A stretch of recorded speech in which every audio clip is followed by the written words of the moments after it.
Ms. Contreras, could you please give us the TV coverage announcement? Thank you. Planning Commission hearings are televised live on County Santa Barbara Television, Channel 20 at 9 a.m. in the South Coast, Lompoc, San Ynez Valley, Santa Maria, and Orchid areas. Rebroadcasts of Planning Commission hearings are on Fridays at 5 p.m. on CSB TV Channel 20. For the roll call, Commissioner Boyson, Here. Commissioner Brown, Here. Commissioner Cooney, Commissioner Smizer, Here. Commissioner Valencia. Here. Thank you very much. All right, for the agenda status report, Ms. Diana Meester Black. Mr. Chair, members of the Commission, your agenda, of course now I'm turned to the minutes. Your agenda contains 3 regular items and a consent item, and all of those items are ready to go forward today. All right. Thank you very much. And with that, let's slip down to the projection report, Ms. Black. Yes, Mr. Chair, just a few things to point out, not many changes on the projection report. This Friday, October 22nd, is the mandatory ethics training, and that'll be from 9 to noon in both Santa Maria and Santa Barbara in the board hearing rooms. You have a special hearing scheduled tentatively for November 16th, and I've heard from Mr. Goldstein that that item is not going to be ready on November 16th to commence the hearing. So I think your first hearing on the master plan will be on the 29th. And I believe Mr. Goldstein is looking for a special hearing date in December, although he didn't tell me exactly when, to continue discussions of the Isla Vista master plan. So maybe what we could do today is just check schedules and see when the commission might be available, and then next week I can try and firm that up with Mr. Goldstein. All right. Thank you very much. And other than that, Mr. Chair, you are not meeting on the Wednesday right before Thanksgiving, but you are going to have a special hearing on November 29th with both the master plan and some hearing items on that date. And your last meeting of this year is currently scheduled for December 13th. All right. Thank you very much. Any questions? Should we go ahead and talk Yes, about potential yes. dates? Right now, Everybody have their calendar with them? so maybe what we would want to think about is either December. We typically choose either Mondays or Thursdays. So December 4th, 7th, 11th, or 14th. Okay, As the a 11th, potential. there's a PC bar meeting at noon, so I guess we could We could still do that slip if- around that. All right. if necessary. I don't have any preference. What are the preference of the commissioners? Which one would you recommend, the 4th? 4th or 7th. Why don't we start with the 4th, and if people can't make it, then we'll reschedule. December 4th for a special meeting? Does anybody see a All right. Any comments? particular issue with that day? Okay. Everybody's going I'll- to have to check with their wives. Okay. Well, and I'll also check room availability and see if that's a good day for the staff. All right. So Very we'll good. check those 4 dates, but we'll Tentative. focus on December 4th. All right. Thank you Great. very much. Thank you. All right, and with that, we'll move on to public comment.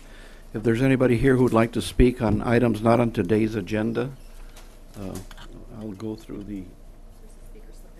Oh, okay. That one goes down here. Mr. Thorndike.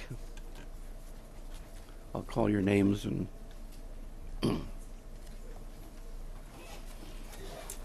Good morning, Chair and Commission. I'm John Thorndike of 1300 Toro Canyon Road, 1073 1300 Toro Canyon Road. And I've got an offer to the county of all of my property and a bundle of rights that goes with it for $1,250,000, which is a bargain. And I want to remind you that in 1970 I offered 20 acres to the county gratis, and I was not a developer at that time, and it was a private deal. I said, you can take the 20 acres and you can take and put in your turnaround for parking and for putting in mailboxes. And the administrative officer of the county and I went up there, Chuck Wagner and he looked around and said, we'll put in the turnaround if you will get the post office to bring the mail this high. And they said, no, you don't have enough people. Well, we have 300% more people today. I sold that within a year for $216,000. And the county could have had that in lieu of the taxes that they would have lost if they hadn't done it. They would have been way ahead. I hope the county doesn't make that kind of mistake now. I'm giving you a bargain, and you only have 30 days for this deal from the date I offered it to you, which is the day after I offered it to the Fish and Game. Mr. Thorndike, that offer should be to the Board of Supervisors, not us. We can't They buy never anything. listened this far. We can't buy a pencil. Okay, but they never listened this far. They cut me off too soon, and so I have to get it to them from here. Now, it's a safety situation for the county to indeed put in a turnaround at the top of Torrey Canyon. And we have it practically in. All you have to do is a little work, nothing much, and we can get the boxes up there and everything. And that would go with buying my property. All right, thank you And very thank you. much. You're welcome. One other thing. The question repeatedly arises, why does the California Fish and Game and their agents continually block owners' access to parcel 15, my parcel? What is the hidden agenda of all the government agencies involved and all their agents like OST Crane Company, who blocked my access, and several of my neighbors who have done it and then found out that it was my property? And still, we get problems with blockage. I'm going up there today to get some avocados for the rescue mission, and I hope they don't give us any trouble. All right, thank you very much, Mr. Thorndike. Mike Lunsford, followed by Mike Lunsford.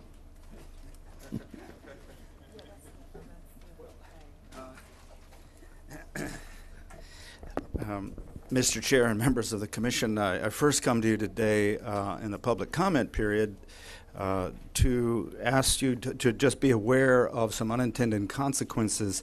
I think they're unintended, relative to the fire department's road standards and the reason for those road standards.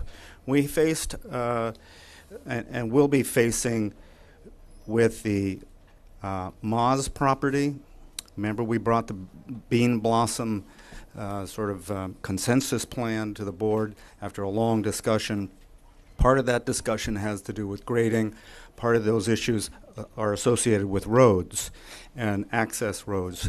And recently, a local family, the Harts, that were attempting to build and put an agricultural house there near the Tahiguas landfill, ran into problems with the road has been in for some time and so forth, and the fire department says, well, to meet the standards, you're going to have to regrade it so the slope is less and so forth. So now there are all these other consequences, environmental and visual impacts resulting from that. As I understand in looking into this, the reason why now we're seeing this reduction in slope requirement is because of the equipment the fire department has been purchasing. That is, they're automatic transmissions, and they have all this water with all this weight going down slope, and they're afraid that they're going to have a runaway fire truck because as soon as these The slope vehicles, is too great. yeah, when they accelerate, they shift up. And so in the old days when they had the manual transmissions, they could use the engine and the transmission to slow them down.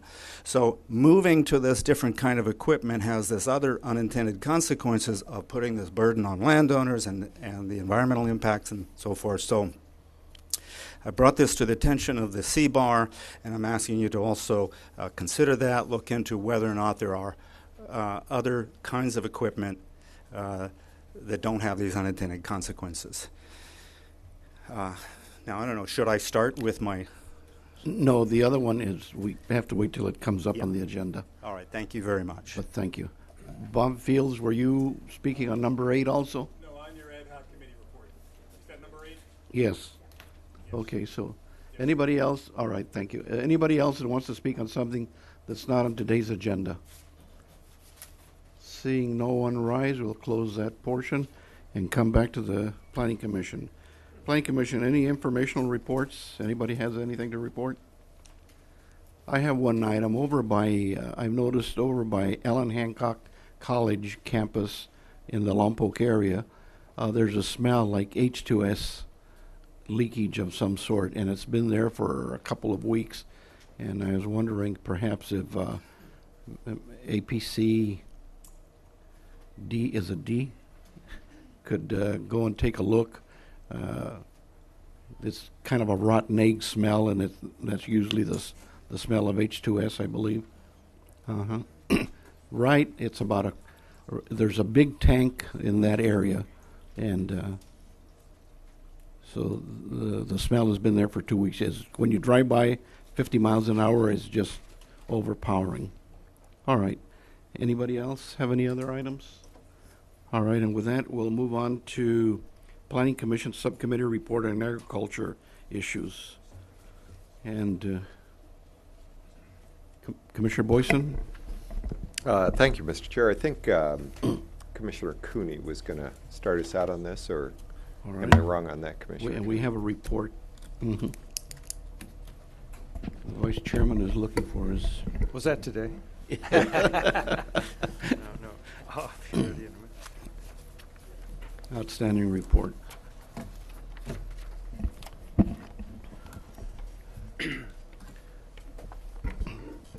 Well, the commission will recall that in response to concerns expressed by several about a series, really, of initiatives which were moving through the planning process relating to, in particular, the agricultural community, that the Planning Commission might better study these by forming an ad hoc subcommittee to which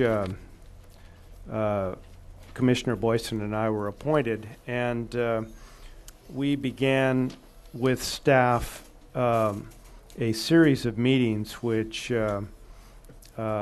discuss the various initiatives and the approach that should be taken to these items, that is collectively taking a look at them, anticipating the effect, the process that each would follow. And we have a series of recommendations which we have forwarded to the Commission.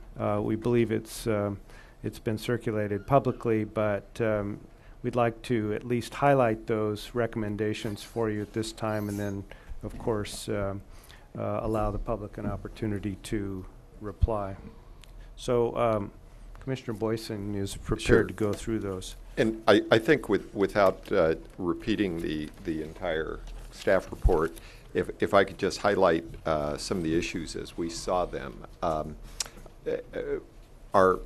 We saw the issues as being the downshifting of the permitting process for farm working housing from a minor CUP to an LUP, and also the expansion of residential second units on larger ag property, Ag 2 and Ag 140.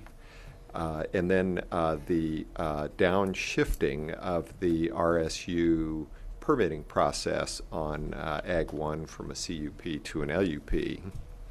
We also looked at some of the discussions that we've had regarding the expansion of home occupation regulations on ag lands, and the expansion potential for residential housing on ag lands as it pertains to the changes that are proposed in the uniform rule.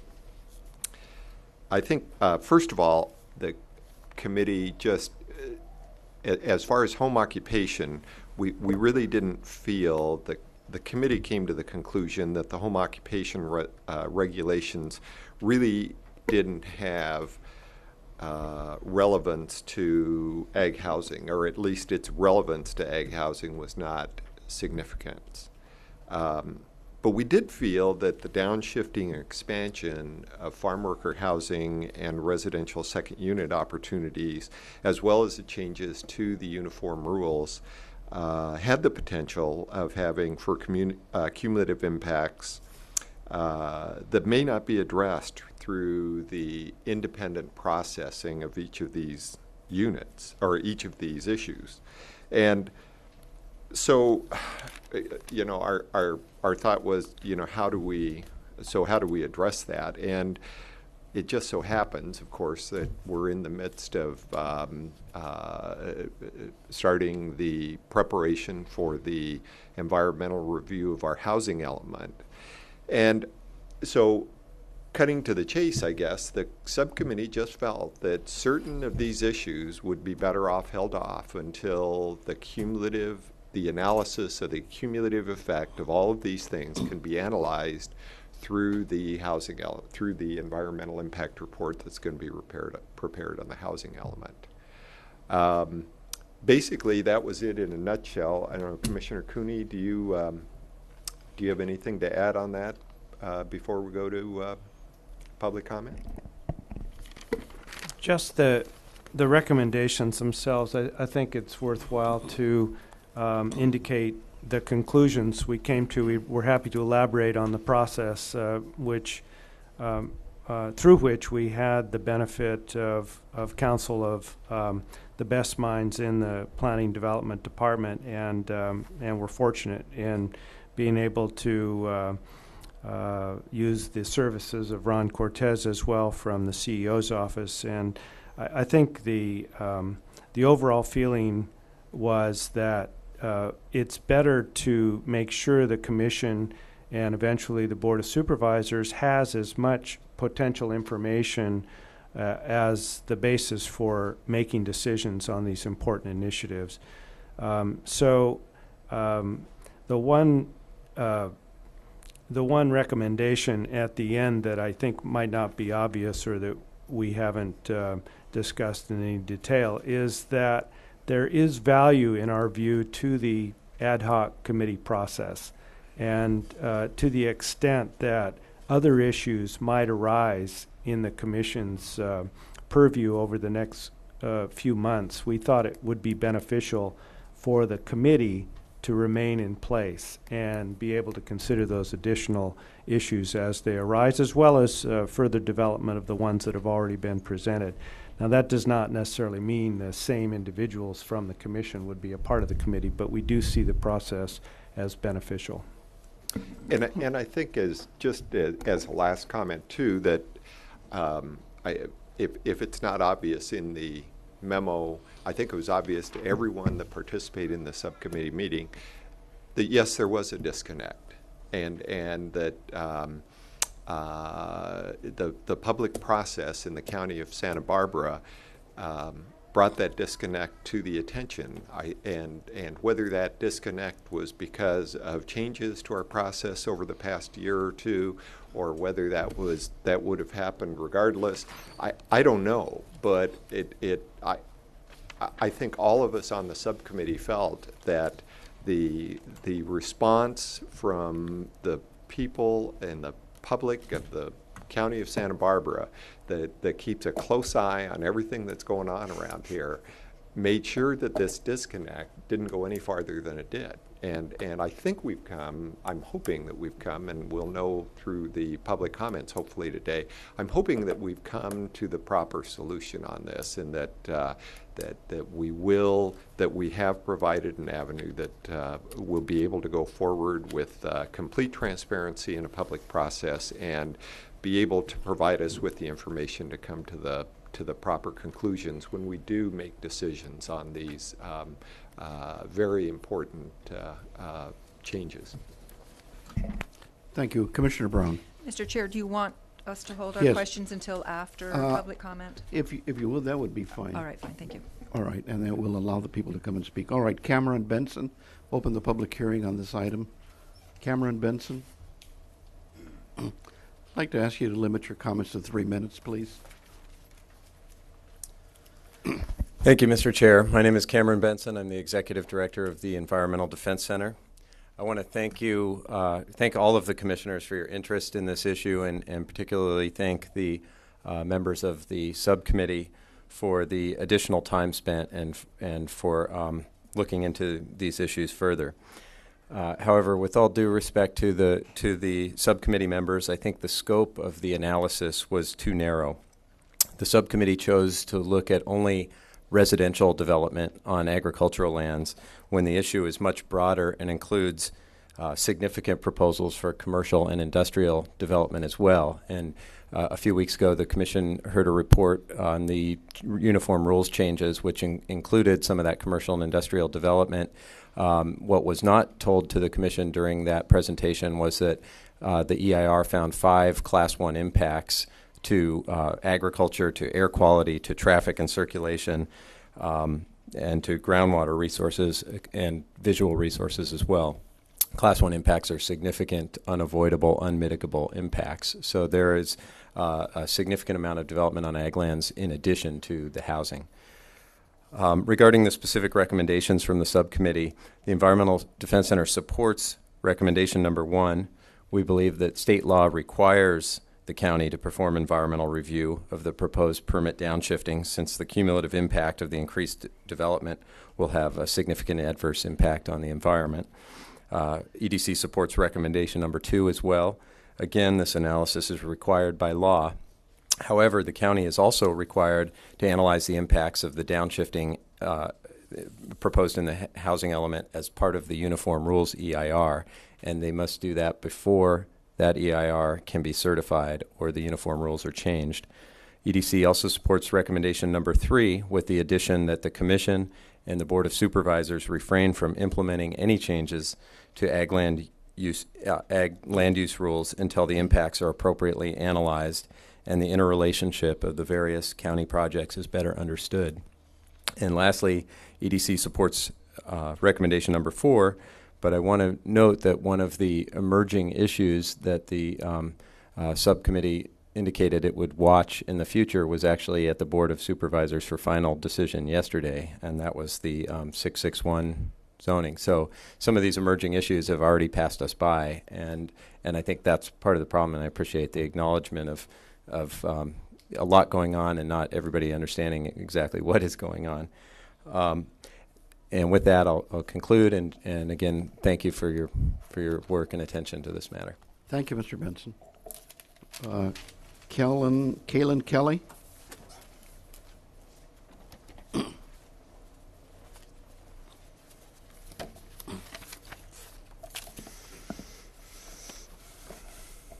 Good morning. I'm Kalon Kelly speaking here today on behalf of the Comprehensive Planning Committee of Citizens Planning Association. And my comments are mainly directed toward the recommendation number 4, the continuation of the ad hoc committee. CPA was founded in 1960 to protect the resources of Santa Barbara County, to alert residents to the hazards of unregulated growth, and to support sound planning goals for our communities and rural areas. We've been concerned as we've learned about the numerous ordinance revisions recommended by the Agricultural Advisory Committee. These amendments are sweeping county-wide changes that will dramatically alter what can be developed on agriculturally zoned lands, as well as change the permitting process involved. In many cases, these revisions significantly reduce opportunities for public review of new development. But CPA is not just concerned with the substance of the recommendations. Our organization has always been keenly interested in an open public planning process. And we don't see that kind of process operating here. The Ag Advisory Committee is inherently a special interest advisory group.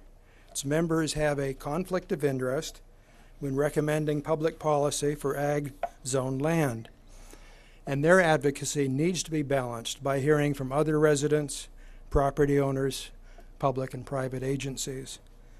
The Ag Advisories Committee's limited membership, limited noticing, limited publicity, limited opportunity for public comment, not to mention possible violations of Brown Act, does not result in good public policy.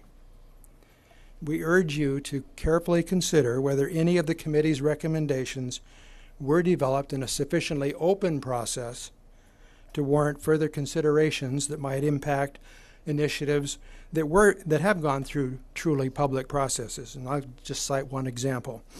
Consider the Santa Ynez Valley Community Plan. That's been the subject of considerable public review. The recommendations of the Ag Advisory Committee threaten to totally redefine the nature of agriculturally zoned lands within that plan area. Almost 95% of the plan area is zoned agriculture and therefore may be affected by extensive changes, despite the fact that hardly any of the residents in Santa Ynez Valley are aware of these proposals. So we suggest that the Planning Commission recommend that the Board of Supervisors reconsider what's an appropriate method of adopting public policy for agriculturally zoned lands and defer making changes until a truly balanced, open, and informed process is adopted. Thank you. Thank you very much. Edward Easton.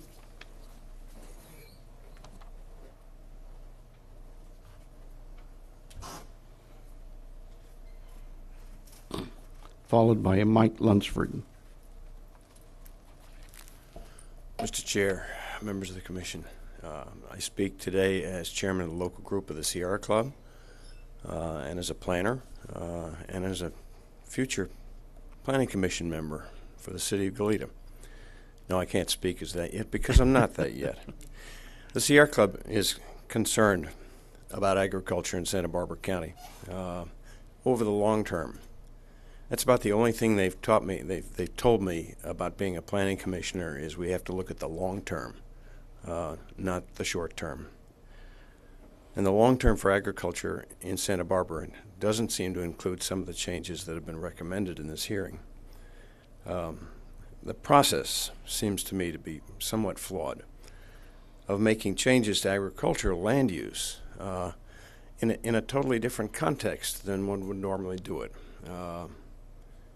With a rapidity that is really disturbing. I'm sorry, but I took a month out to go to Mexico, and wham, all of a sudden, this thing is upon us and roaring down the road. It's the intention of the Sierra Club to get more involved in this issue. We think agricultural land use and the uses associated with it is a major, major factor in what makes Santa Barbara County be a nice place to be and live and work. I promise you our involvement, and I promise you our concern with the way things are right now. Thank you. Thank you. Mike Lunsford, followed by Bob Fields.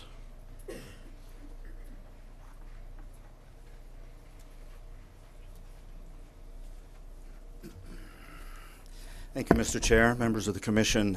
Mike Lunsford with the Gaviota Coast Conservancy.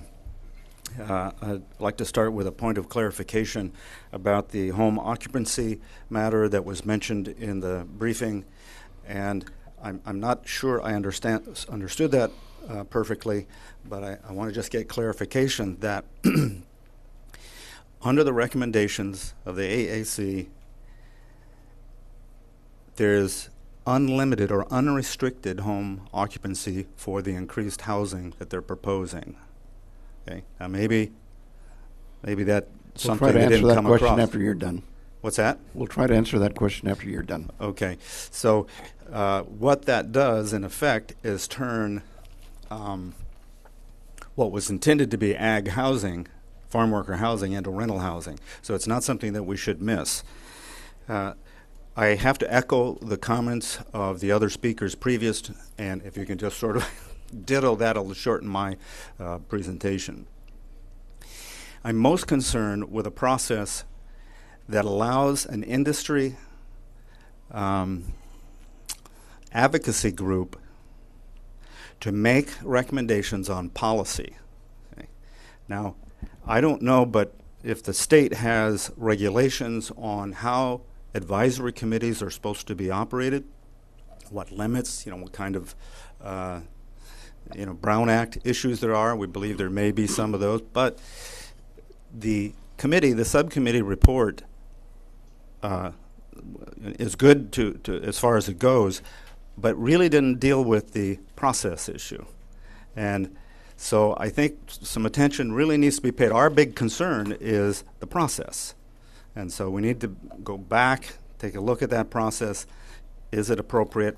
And is it good for agriculture in the long term to be beginning to open the door for guest ranches on the Gaviota Coast, commercial agricultural facilities, packing houses, and so forth and so on. Any number of things that, we don't know if those things are actually going to happen, but when you begin to open the door to them, all these changes we have to anticipate. So the process is still broken, so we need to go back and visit that. Thank you. Thank you very much. Commissioner Cooney, would you like to respond to that one particular question, or wait till the end of the... I think it would be best to hear from everybody, and then we'll go through the All right. list, and staff can help us with the specific initiatives. Oh, all right. Bob Fields, followed by Willie Chamberlain. Chairman Valencia and Commissioners, my name is Bob Field. I live in Santa Ynez. I want to thank you all very, very much for establishing the ad hoc committee, and completely praise the ad hoc committee for the work that they did. I got a video of the last meeting, and it did not remember that I was called back up at the end, and I said I felt 20% appeased because I thought you were going to look at 20% of the problems. And so I'm here today to give you 100% praise for working on 20% of the problems. I felt that the whole thing was being steered that way by staff when the discussion kept being about the ag housing. My view of this is that we have two large problems. One is the processes by which these recommendations have come forward, and two is a set of recommendations that are not particularly good in my opinion. Within the set of recommendations are some housing recommendations, and a subset of that is the ag housing. So you really got kind of the blinders put on you. The committee even got named agricultural housing. So again, 100% praise, and that comes from, I think, the two big issues there were a piecemealing, I don't mean to get legal, but a fragmenting of the issues so that it's hard to see them all at once, even as commissioners, not necessarily as lawyers.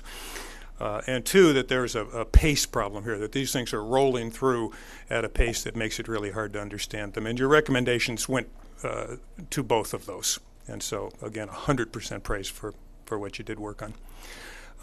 But if I can go back to my broken record on the other 80%, I think there still are a whole set of recommendations that need a similar look, and that really the process is the problem here. And that, to use a manufacturing analogy, we've got this giant machine that is stamping out recommendations, and they're not so good.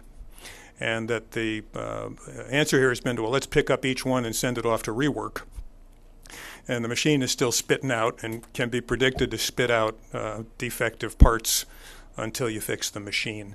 So I think you're in an endless loop here. You're the hamster on the wheel if you continue this approach. And I believe you've been led there by staff and perhaps others, led away from the big picture to get lost in the minutia. And I encourage you to keep the committee together. You did perfectly fine work, and broaden the scope of what you're working on. And I remain available to help you any way I can. All right, thank you very much. Willie Chamberlain?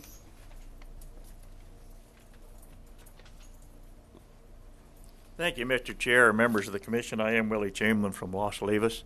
I'm here speaking as an individual, but I'm also chairman of the Ag Advisory Committee, and I would like to make one comment at the end of my remarks from the committee. I am here to sort of reluctantly support, or at least not oppose, the direction that your subcommittee is recommending to you. I wholeheartedly believe that this whole thing has been blown way out of proportion because of a lack of understanding.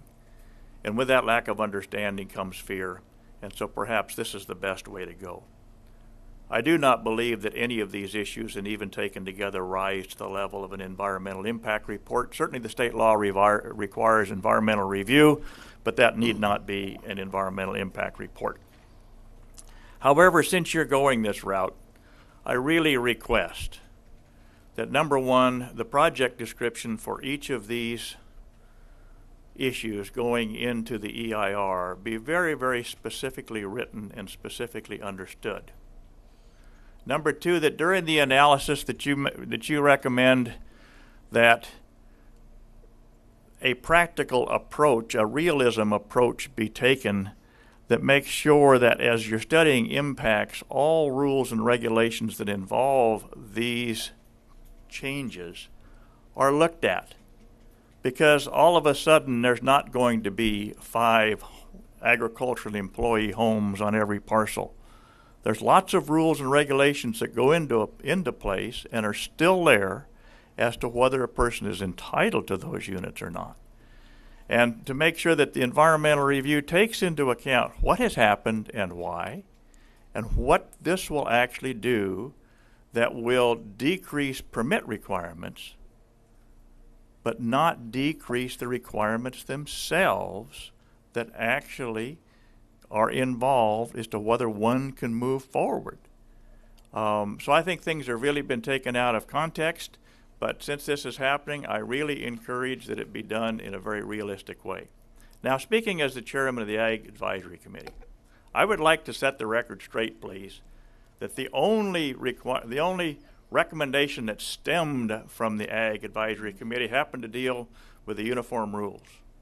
That was developed through agricultural process, came to the Ag Advisory Committee, was taken to the Board of Supervisors directly. The Board of Supervisors referred it to the Agricultural Preserve Advisory Committee, and they took 2 years to review it. They had additional input that they wanted. They looked at state law. It took probably almost 2 years to go through that process, meeting once and twice a month, of which some of us were invited to participate with.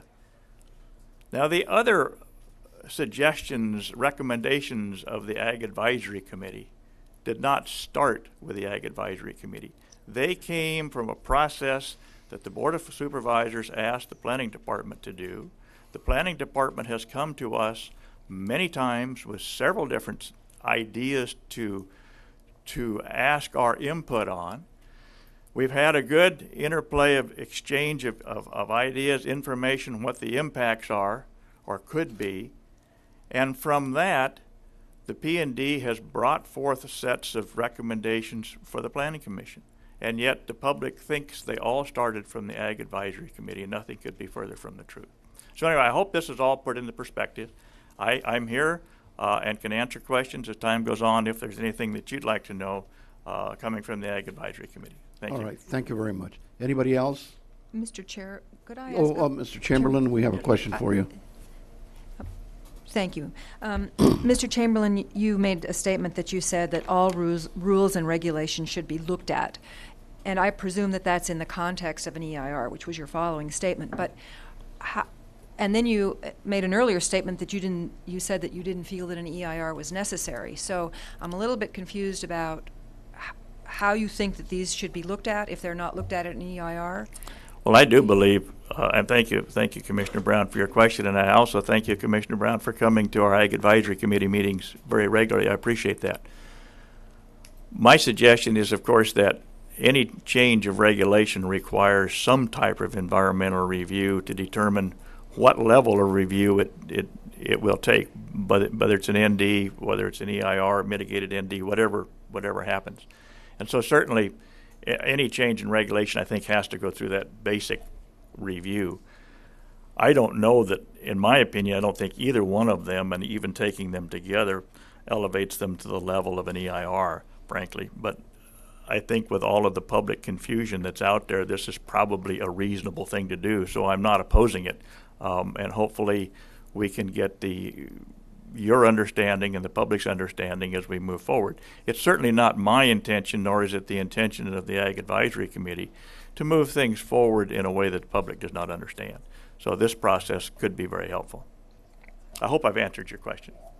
All right, thank you. All right, seeing no one else rise, we'll bring it back to the Planning Commission. Commissioner Braun, you had some comments? Not a comment, well, I do have some comments, but I have a question. And the question goes back to that September 6th meeting when we were discussing this. And I think that I'm the one who asked Mr. Cortez about the scope of what the subcommittee's work was going to be, and asked him to come back with something that said it's going to be A, B, C, and D.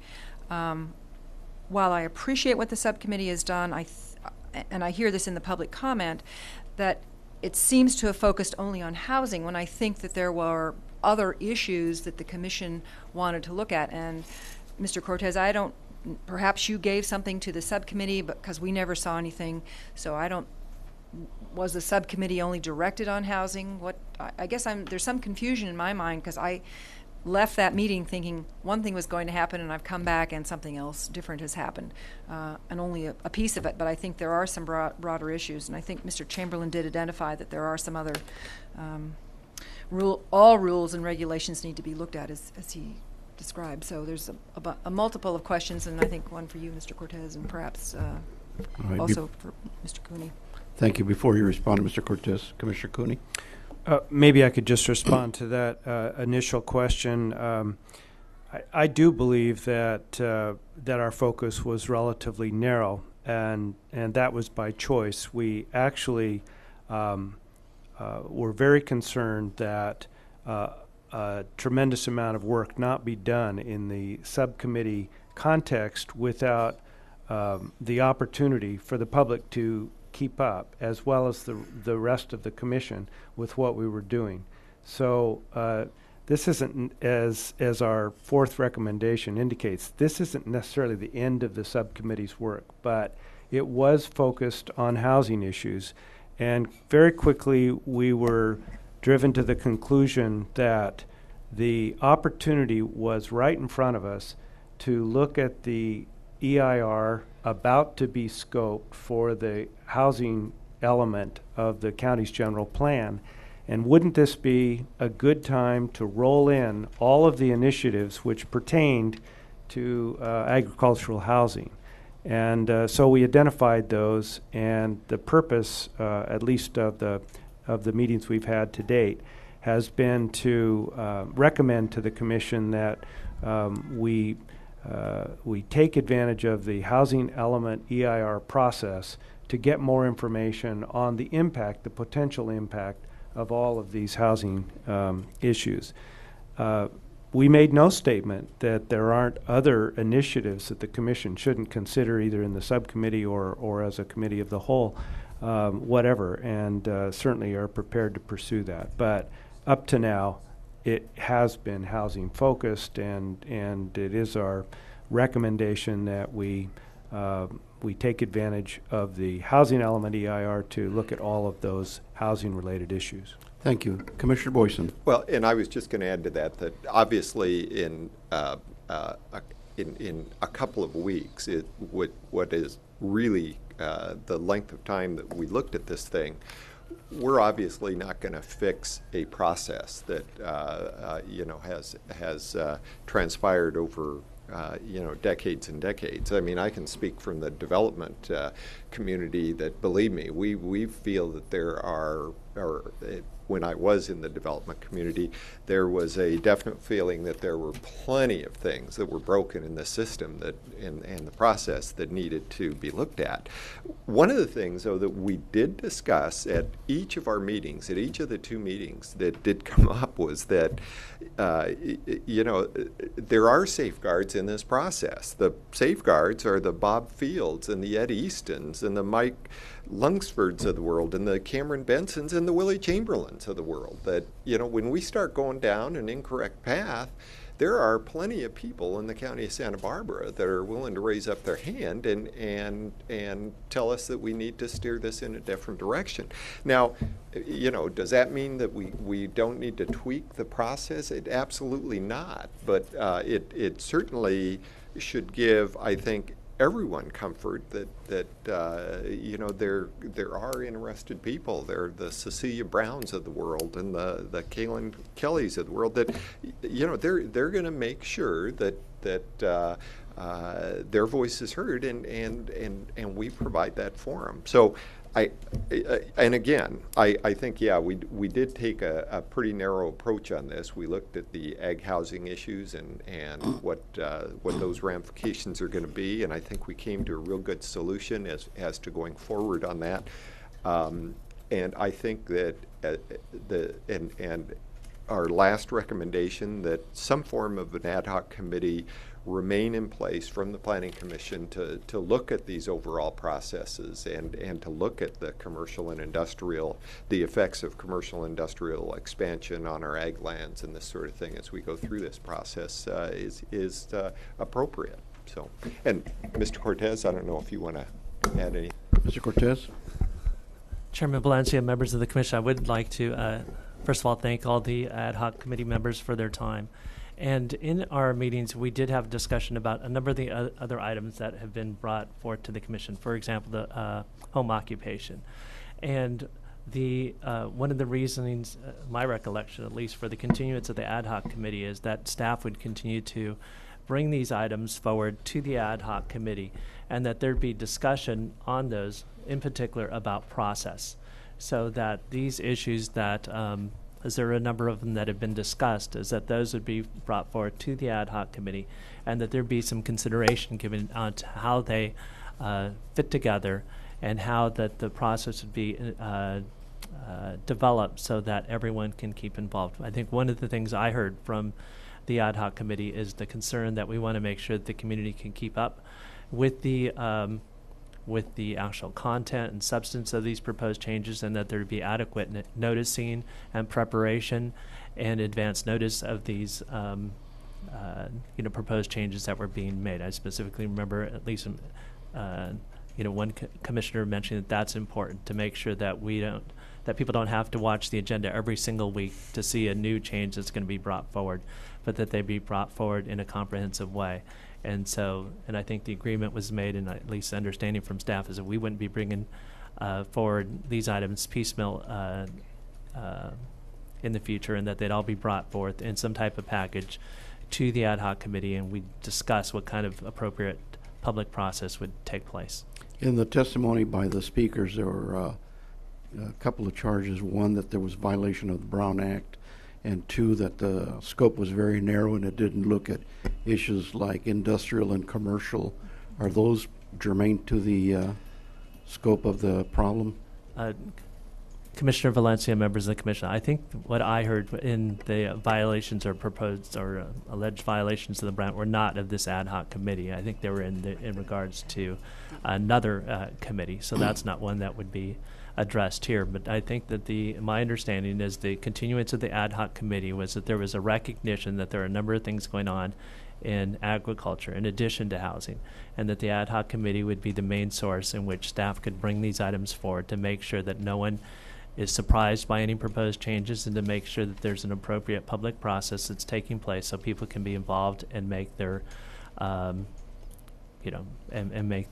become involved in the process. And I think that is one of the advantages of the ad hoc committee, and one that staff plans to utilize. And I think that will be helpful. So you should no longer be seeing one or two items coming before the board on ag on a random basis. They should be brought forth in a comprehensive package.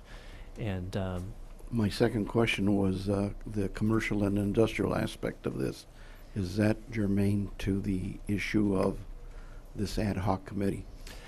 Yes, there's other issues that are being discussed, and those would be brought forth to the ad hoc committee as well. All right. That's correct. Commissioner Brown. Thank you, Mr. Chair. Mr. Cortez, when these come forth, can we get some idea, will you provide to this commission the scope of the ad hoc committee's agenda or work, so that we don't have a repeat of the public coming and saying, hey, we thought you were going to do one thing and now you're doing something different, so everybody knows sort of beforehand what you will be discussing? Yes. Is that possible? Why don't you can even time me down. There's like 3 weeks from now. How about 3 weeks from now? I don't know what the date of that would be, because that should give me enough time. Why don't I go ahead and work with the ad hoc committee on the proposed scope, and I'll also make a list of the proposed projects that we see out there at that particular time. Maybe somebody can help me on the date, and I will bring those back. Okay. And I just have one more We question. can't do that. Oh, okay. Maybe the one right after that. Okay. Sure. For, 29th. Commissioner Valencia, members of the commission, it's November 29th, okay? I will come and give a report on that, and also a list of the proposed projects that are other than housing that are in the works, and we can then take a look at what the scope and proposed timing is of those projects as well. Thank you. And thank you, Mr. Chair.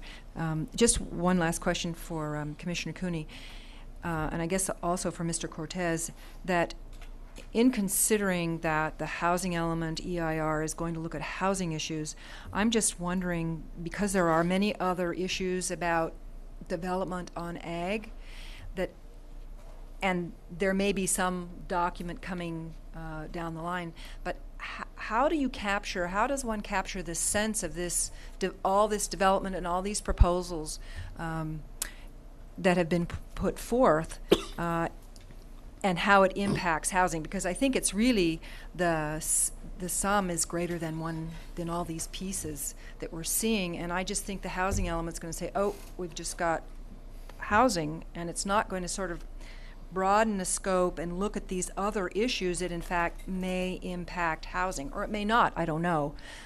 But I don't see how we can get a handle on just the housing, because all these other factors may affect the housing.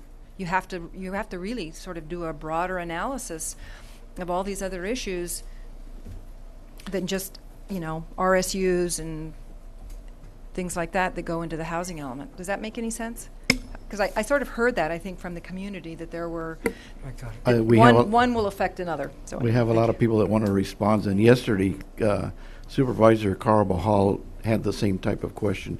Mr. Baker, we'll go to you first. Mr. Chairman and members of the Commission, in answer to your question, Commissioner Brown, the housing element is going to take into account anything that does impact housing.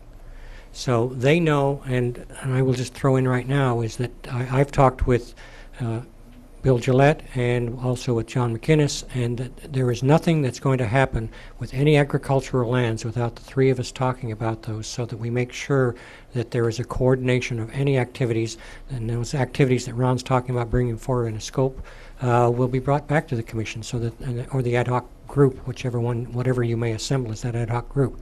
So they will be taken into account if they impact housing. All right, thank you. Commissioner Smizer. Thank you, Mr. Chair.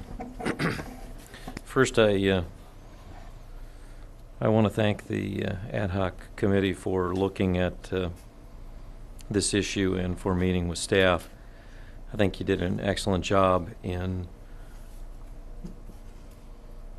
understanding that the scope was limited, in addressing some of the key concerns that were raised. My concern is that, and I also want to thank the speakers that came today, and I would agree with some of the sentiments that were expressed, that here in Santa Barbara County we are actually very fortunate to have knowledgeable, articulate community members from all the aspects, from every aspect, representing both agencies, private parties, industry, and I think that we really have benefited because of that in our land use strategies here in the county. My concern with ag issues, and this I will have to admit that the last time this came up was during an Ag Preserve Williamson Act.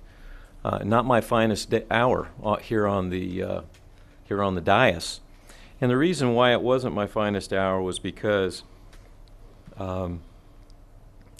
there is, like a Rubik's Cube, there are so many. There's federal, there's state, there's county ordinances, rules, laws that must be balanced. And when a report comes in that is focusing on one aspect to the exclusion of the other aspects, you don't get a clear picture. You can deal with the one aspect, you might be very correct in your dealings, but you don't get a full understanding. So some of the questions that I had were, and were because I was addressing the issues of ag preserve from one angle, not understanding that there were other limiting impacts that would not allow some of my fears to be realized. Okay. How does that relate to my discussion? The reason why I bring that up is this. One of the concerns that I have with an ad hoc committee is that the committee itself becomes very well versed in the confluence of laws and issues. But the rest of the commission does not. And then when these issues become before the commission and before the public is not aware of those either, because the ad hoc committee becomes very experts in all of the issues affecting ag properties.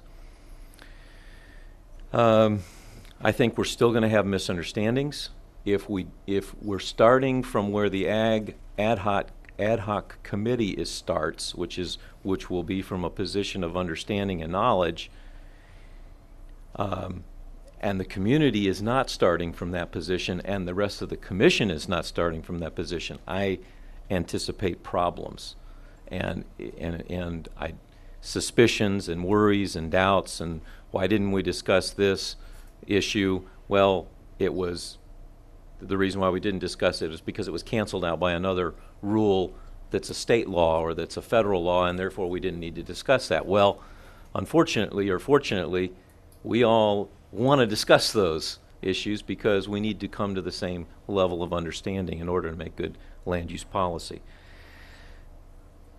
I don't think I would support an ad hoc committee for that reason. I don't think I can support it also because I think you'll get to the same problem that I'm hearing repeatedly in the gallery, and that is the people want more opportunity for interaction on these issues before it comes to a decision-making process here or a formal recommendation to the board here. So I think they want to be more involved in the process. And how you get more involved, I think, is through this discussion and this interplay and this educational process that takes place. So I have another concern with a standing committee, and that is that if it's a standing committee, then we really need to have it be a Brown Act committee. And I hear us going that direction. So if we're going to go with a Brown Act committee, agricultural advice, an ad hoc, I don't think it'd be ad hoc, it'd be an agricultural committee, subcommittee, then we're just adding one more meeting. And I don't support that either. So what I think we need to do, this is my personal feeling on this, is we may need to have one meeting every quarter or one meeting every certain period of time where we address agricultural issues and we get the entire commission gets educated at the same time as the public. The public can then address all of the issues that come up and all of the pieces of the process as it comes up. They can be alerted, it could be on a regular basis, so that the community could understand and know that ag issues were going to be discussed at this time of the month every 2 or 3 months. I don't have the specifics for it, but I think that that's the kind of direction that I'm hearing from the public that they want to go in. And I personally will feel more comfortable with that. And I also, this is not to minimize the work that the ad hoc committee did in this case. I think you did an excellent job.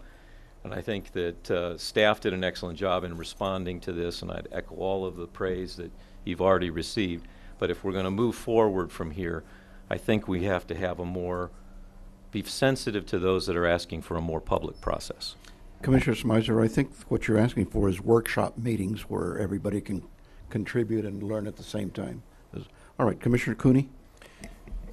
Mr. Chair, notwithstanding the comments of my respected fellow commissioner, I think that merits separate discussions, but I had a comment that I wanted to make before he got into the overall issue, questioning whether the committee is the appropriate vehicle to carry forward.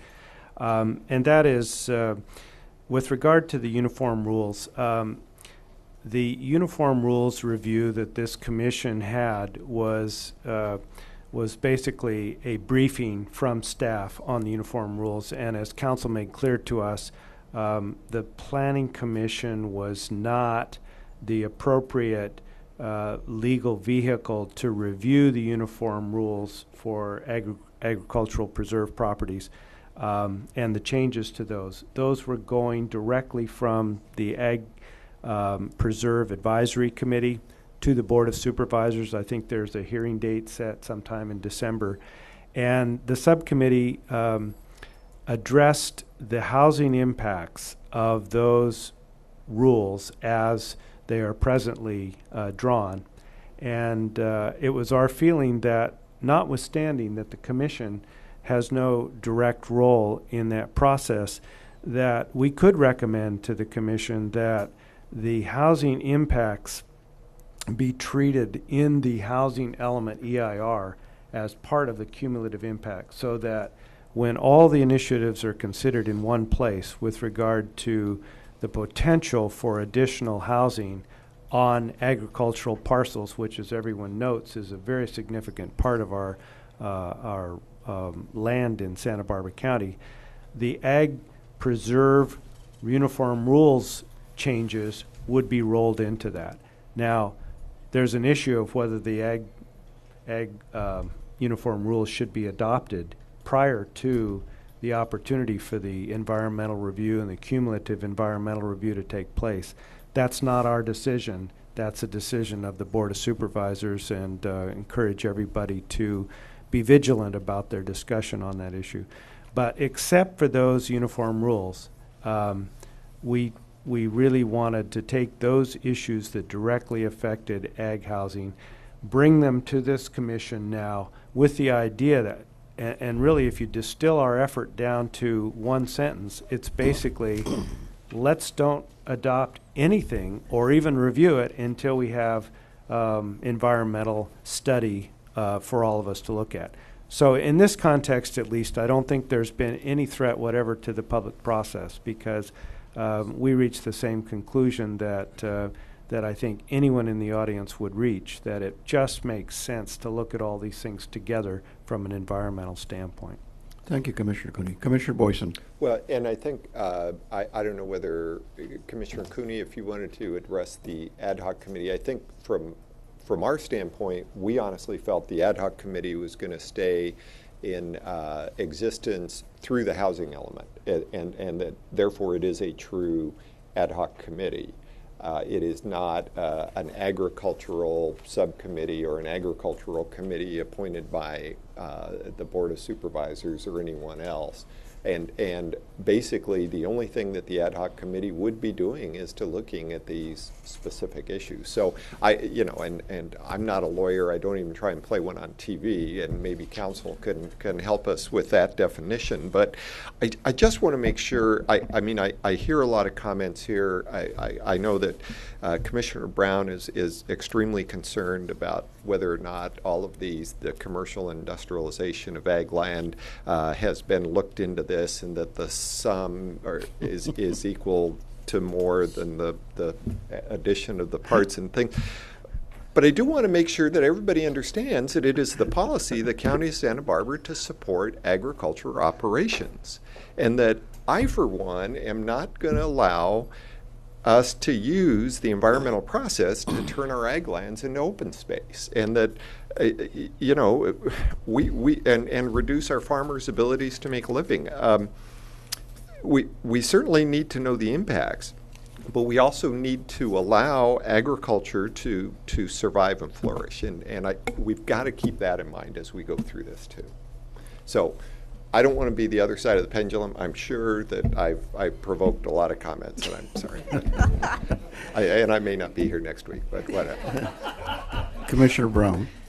Thank you, Mr. Chair. Just to respond to my colleague, I think we all have the same objective, is we don't want to turn it open space. We want to keep it ag, and I think it's just we want to know what the impacts are to the water, sewer, traffic. Some of these issues that I think some of us are concerned about. And I don't think that we're it'll all be turned into open space. But I think there are some legitimate issues that hopefully that we can look at, and I think you probably agree that there are some that need to be addressed, and I think we just need to see what they are in a comprehensive manner, and that was my comments. Thank you. And I think, many of the people in the public think sometimes that we don't listen to you, but all your comments are basically taken like postulates, and eventually that's a mathematical term, and eventually the staff will take all that information, give it a test, and it may or may not be incorporated in the EIR, but it'll certainly be listened to. We listen to everything that you have to say concerning these issues. So with that, we have a lot of other things to cover today. Thank you very much. I'd like to thank the committee for doing a good job. We're not full-time employees, but sometimes we act like them. And thank you again. Thank you all those involved and all those that gave testimony. Commissioner Cooney. Just a point of order, Mr. Chair, we did make some recommendations to the commission. I think it was our contemplation that at some point, perhaps not today, the commission would take action on those recommendations. So I just wanted us to at least contemplate the possibility of coming back to this subject at some future point. And I'm sure that we are going to review it. Mr. Cortez? Chairman Valencia, members of the commission, a suggestion may be we will be back on the 29th, right, to give you further information. That would give us appropriate time to agendize the item and then have set aside appropriate time for discussion on the whole thing. Does that sound okay? That sounds fine. Okay. All right, thank you. And with that, we'll go on to Planning Development Divisional briefings. Ms. Meester or Ms. Contreras, do we have anything? Mr. Chair, no, I don't believe we have any briefings this morning. Good. All right, let's go on to the minutes. We have minutes for 3 meetings, September 22nd, October 4th, and October 11th. What's the wishes of the commission? We all got them this morning, get a chance to briefly look at them. Commissioner Brown. Mr. Chair, I'm ready to go ahead with 2 sets, not the October the 11th, because I understand County Council hasn't had a chance to look at them, and there are significant amendments to findings, and I would like him to look at that just to make sure that they're all in accord before we go forward. So maybe we can postpone October 11th's approval, but take up the 27th and October 4th. Do you make that motion for approval? Yes, for both those days. All right, thank you. Is there a second? Commissioner Cooney? Mr. Chair, I will second the motion. However, I had a question with regard to October 4th, so for purposes of discussion, I can raise that question and we can discuss it. Okay, let's have it now. With regard to the October 4 action on the Ballantyne appeal, the action reported is that we would continue the item to November 8. I have no problem with that. But I was not sure that our action included a direction to return with conditions for approval.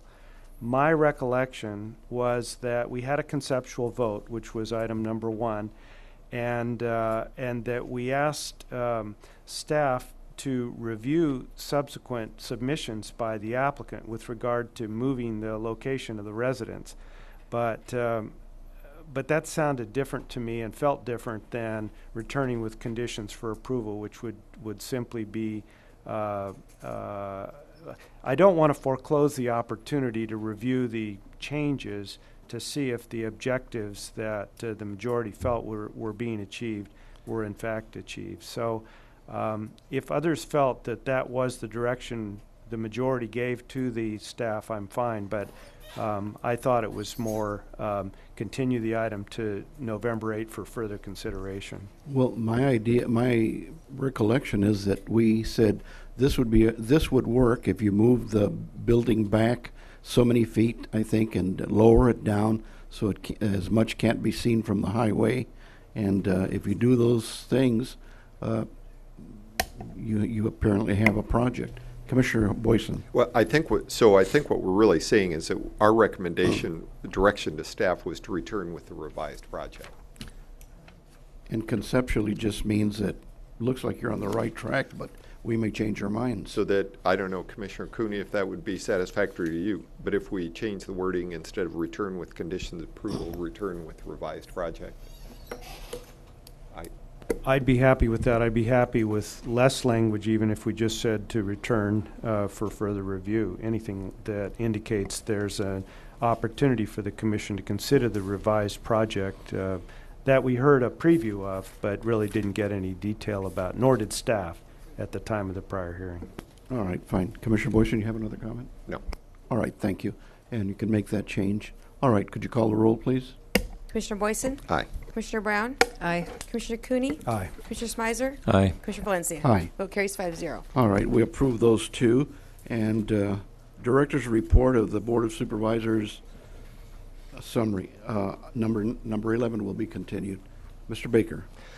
Very quickly, Mr. Chairman, members of the Commission, the Board of Supervisors yesterday approved the two changes to the ordinances regarding wineries.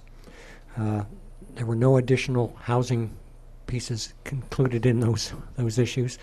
They also improved the changes to the SMARA, which had to do with the amount of export and for commercial purposes.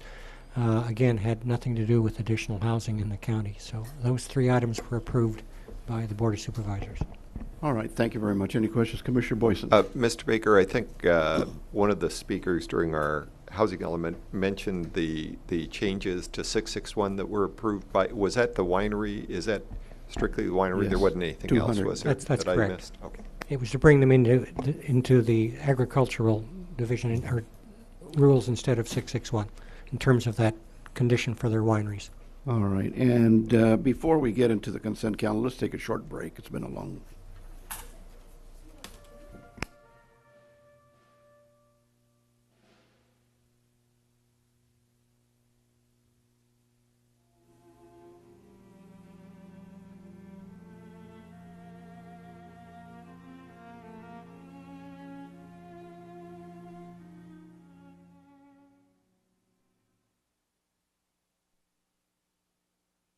Agenda, our first item is the Waller Park restroom.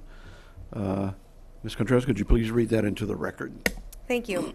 The following is a hearing on the request of France Bayette, Santa Barbara County Parks Department, to consider case number 06-GOB-28, application filed on September 22nd, 2006, for determination that installation of a pre-engineered public restroom is consistent with the comprehensive plan of the County of Santa Barbara pursuant to Government Code Section 65402A. All right, any site visits or ex parte? Commissioner Boyson. I actually did a site visit. It's right next door to my house, so I don't want live anybody 30 feet from there, don't they? Yeah. And I did have just a question of staff. I know that there's usually no presentation, but isn't this the restroom that's already almost completed in Waller Park? Mr. Chair, Commissioner Boyson, if someone is there from the park department, they could let you know. We were unaware that there was any construction going on in this. We just received the memo from them this last month. Well, I know that there is a restroom that's under construction currently. That's not the one. It's a different one. Yeah, it's a new one. So, my name is France Vayette. I'm the project engineer for the Parks Department on this project. No, it's not the same Okay. restroom at all. This one is not even built yet. Okay. Yeah. So then I guess my question of staff would be, now, why wasn't that one brought for the same consistency hearing? I just am curious on the process. Mr. Oppo, you've got that smile that says I'm a short timer, I don't really care, but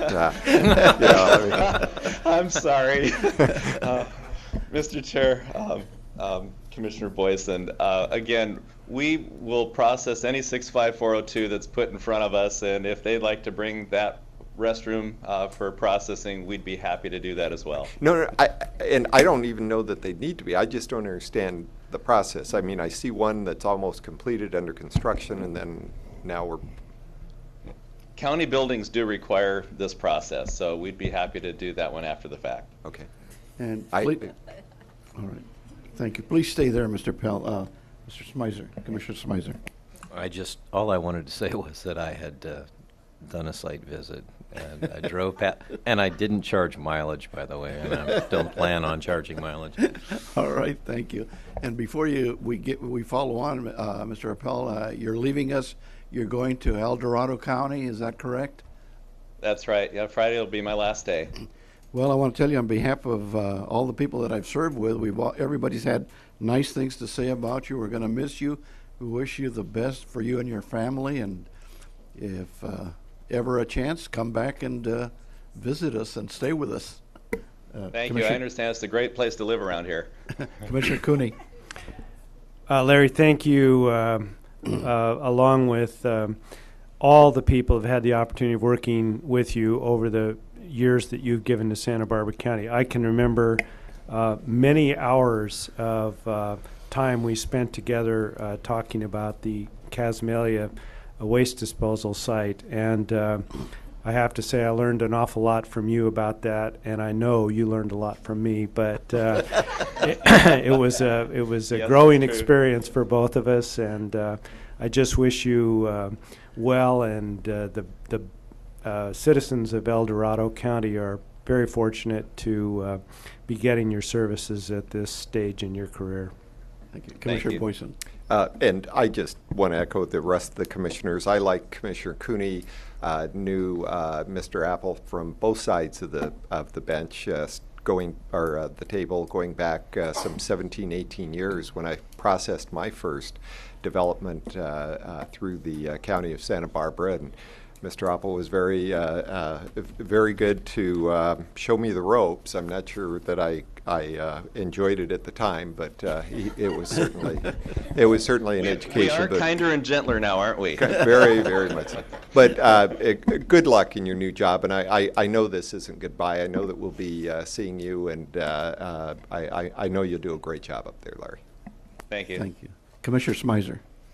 Well, I also want to add kudos. I know that Larry and I worked on several projects, one particular one in the Lompoc area that was had some very thorny issues attached to it that he was able to work out. And I noticed that not only did he have a thorough knowledge of the rules and regulations and ordinances of Santa Barbara County, but he was also one of those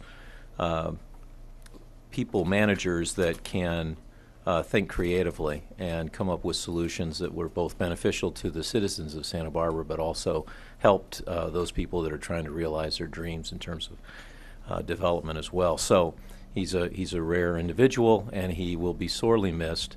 I just am wondering, since Mr. Baca left and went up north, and now you're leaving and going, is there gold in them thar hills up in El Dorado, or what? What is it? I think there still is, but we know the weather is excellent up there, and we will get a chance to see snow occasionally. So I am looking forward to that. Okay. All right. So be very careful in that motorcycle you ride. Okay. Sure will. Thanks. All right. And you have Dana Carmichael. That's right. I wanted to introduce Dana. She's a brand new planner in our office, and if there had been a presentation, she would have been ready today. So I just wanted to introduce her to you and let you know you'll be seeing a lot more of her in the future. All right, Dana. And don't take that application he's going to give you from El Dorado County. They're not any good. Okay. All right, and with that, we'll bring it back to, this is a consent item. Is there any questions by the commission? If not, we could have a motion from Commissioner Boyson. I can do that, although this is a 4th District item, Well, even though it's within 50 feet of my house. That's But why. I will ask that the Planning Commission determine that the proposed public restroom installation is consistent with our comprehensive plan and transmit the consistency report required by Government Code Section 65402A to the Santa Barbara Parks Department and the Board of Supervisors. All right, thank you. Is there a second? Second. Thank you, Commissioner Brown. Any further discussion? Ms. Contreras, call the roll. Commissioner Boyson? Aye. Commissioner Brown? Aye. Commissioner Cooney? Aye. Commissioner Smizer? Aye. Commissioner Valencia? Aye. Vote carries 5-0. All right, thank you very much, and good luck, Larry. Thank and you. welcome aboard, Ms. Carmichael. All right, our next item will be the standard agenda now, the Hedrick single-family dwelling demo rebuild appeal. Ms. Almy? Oh, I'm sorry. Ms. Contreras, could you read that into the record? Thank you. The following is a hearing on the request of Beverly McCurdy and Autumn Brook appellants to consider the appeal 06-APL6, appeal filed on February 21st, 2006, of the Planning and Development Department's decision to approve land use permit 06 LUP 33. All right, thank you very much. Any extra ex parte or site visits? Commissioner Boyson. As long as I was down here for the T-Mobile site visit, I did run by the property again. All right, thank you. And Commissioner Brown. Thank you, Mr. Chair. No recent site visit, but I did speak to Mr. Ruskoff, the architect for the project. All right, thank you. And Commissioner Smizer. I also visited this site along with the T-Mobile site. Thank you. And I had visited the site previously also. All right, and with that, let's go on to Ms. Almey. Mr. Chair, Commissioners, thank you. Since our last hearing on this matter, I have been able to delegate management of this project to a staff person. So Aaron Briggs will give the presentation today. All right, welcome, Mr. Briggs. Good morning, Commissioner Valencia, members of the Commission. My name is Aaron Briggs, and I wanted to give you just a quick background before we move into the project changes. The original land use permit was approved by staff. It was subsequently appealed by the appellants. It came to your commission where you directed the applicants to seek input and advice from the BAR regarding design of the proposed house. And after those comments and input from the BAR, the applicant has subsequently redesigned their home. The project is no longer a demolition and rebuild. The project is now a remodel and addition of the existing structure. And I wanted to just run through some of the important BAR comments really quick to show consistency. Of importance, a Phase 1 historic report of the existing home is needed to inform any proposed project on the site. A Phase 1 and 2 study has been done, and the conclusions of that study are that the project as proposed will not have any significant impacts to historic resources. The report did recommend one mitigation measure, which is photo documentation of the existing residence prior to any work being done. And we have incorporated that condition into the revised land use permit. And that reminds me, I wanted to point out that the land use permit included with the staff report that you have does not include that particular condition. I received the historic report just recently and have added that to the conditions of approval of the land use permit just recently also. And one other point to point out, in the land use permit that you have, the square footage of the existing residence is listed as 2,500, and that is inaccurate. It's actually 1,500. That original number included the garage and the tack room, which is inappropriate.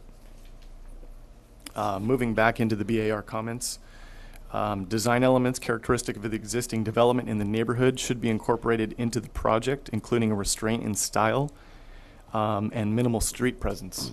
And from the plans that you've received, you can see that the applicants have done that with the revised project.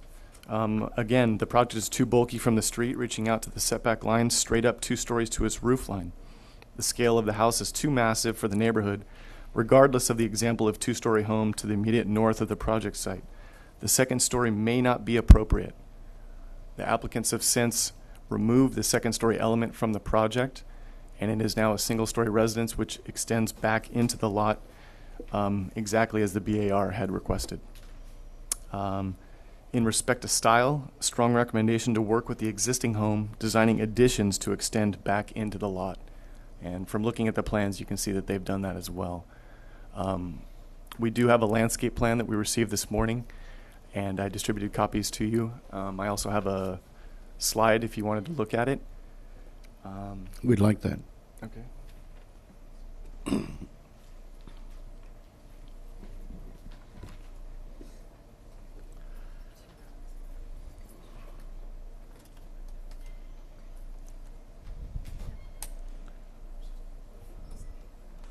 It's not going to read this see-through. Should I put white paper behind it? I guess we didn't pay our light bill. Oh, there we go. I know that's a little difficult to read there. Maybe we could have the landscape architect explain that at some point if you guys want to. I just had a question on these. Could you move it in that direction a little bit more? in that direction. No, move it. Yes, question about what are these doors? You know, it's, excuse me? Oh. Yes, I'm just curious. When we get to it, maybe the architect can tell us what those doors are. Sure, we could have the architect just walk you All through right. the design. All right, thank you. Any further questions? If not, the applicant can come in and who was going to, the appellant or the applicant, who's coming up forward? Mr. Chair, typically you take the appellant first. All right, let's take the appellant then.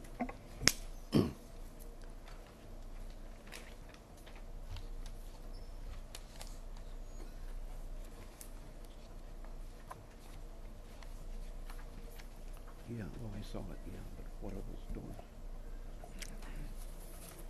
Oh, are they rentals?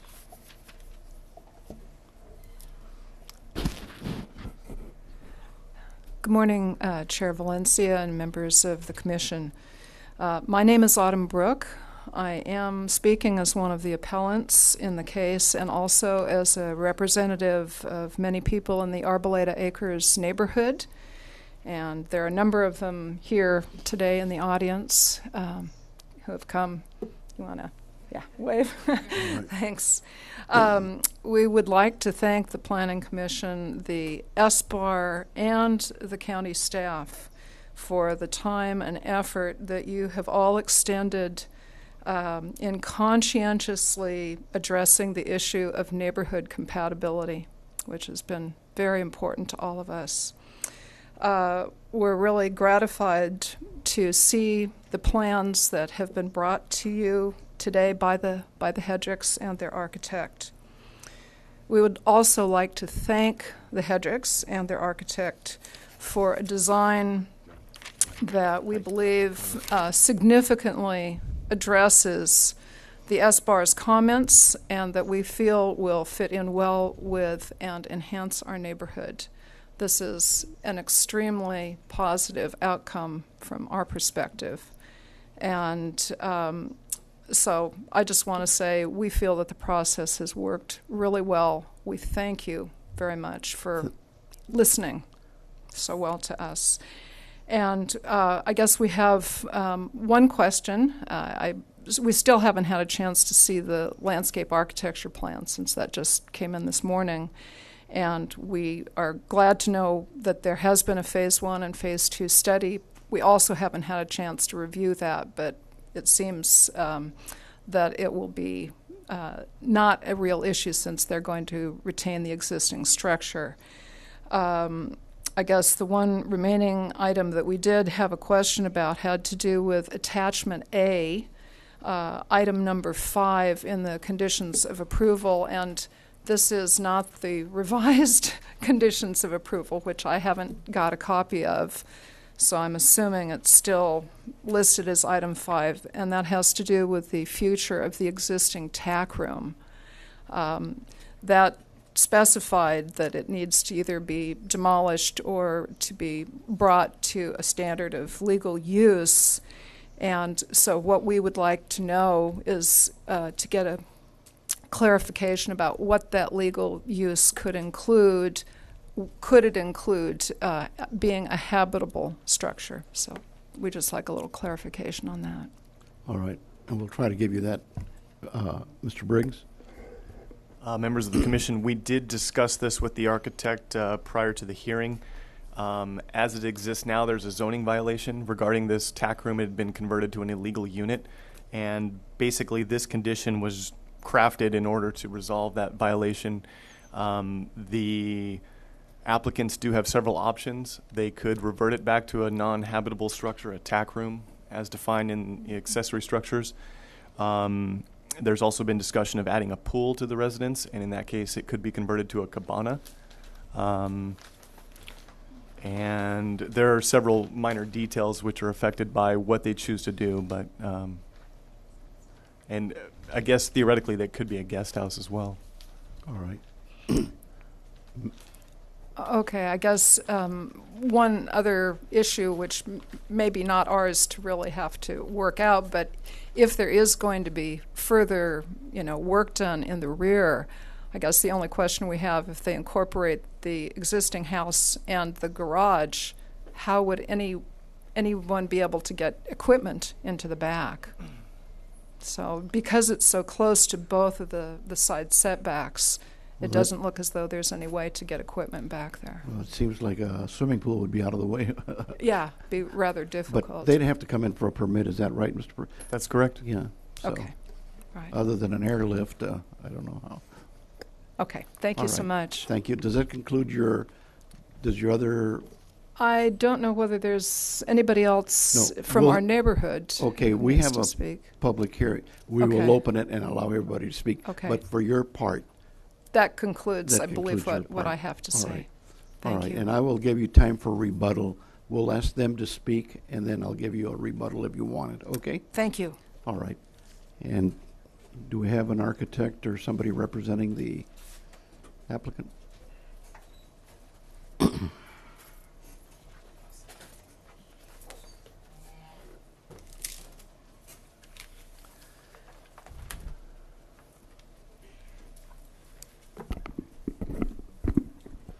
Commissioner Valencia, members, I'm Rex Ruskoff, architect for Rhett and Candy Hedrick, who are here along with Rob Fowler, the landscape architect. It appears that the system has worked, and I know the Hedricks are very happy with the house that we're proposing here now. To answer your question, those are doors into a hallway that goes back to the master bedroom and connects to the one of the girls' rooms along the way. And it provides access to that interior court that's formed by this kind of U-shaped house or J-shaped house. In discussions, we're talking about making them sliders because they do encroach upon the access down the hall. So we're looking at making those French sliders. There's a bedroom there, and there's a bedroom there.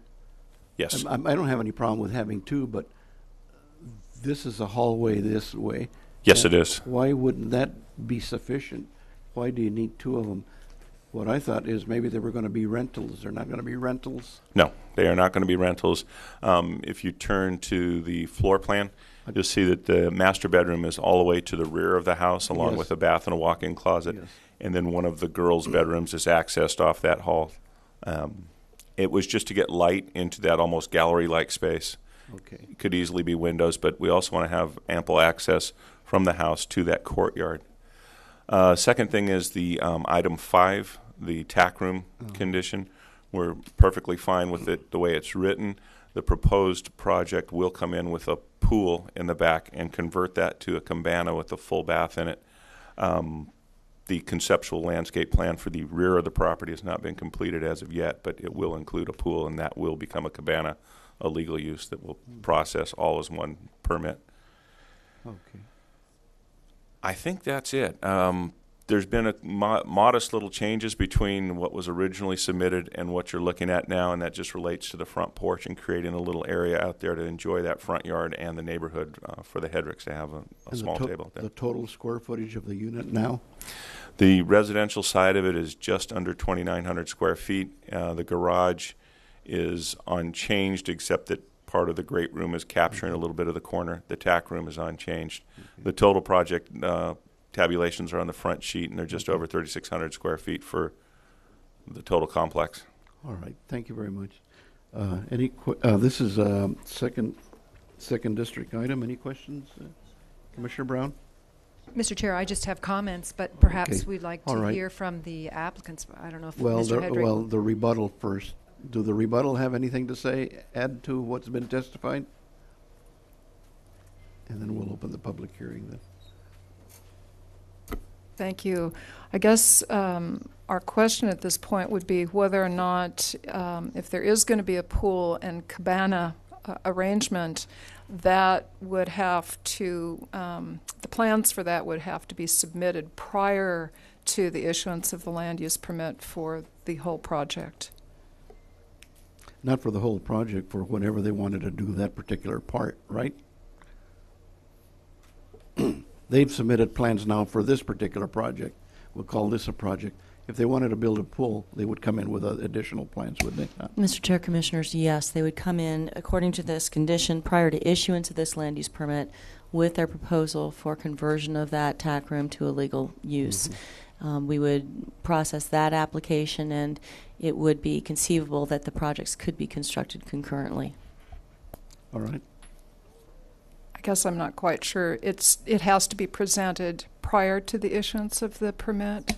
Yes, ma'am. Okay, prior to. All right. Thank you. Thank you very much. And with that, we'll open the public hearing. Folks who want to speak on this, this is Adam Brock, and that was you, right? And Beverly McCurdy. You pass? All right. And Terry Ortega? And Han Sundquist? Thank you. All right, thank you. And Kellen DeForest. Haven't seen you here in a long time, Kellen. I think since we worked on Valverde 7 or 8 years ago.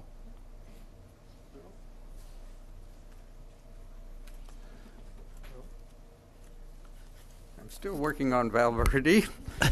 But it's, in fact, I gave a tour on Saturday for one person.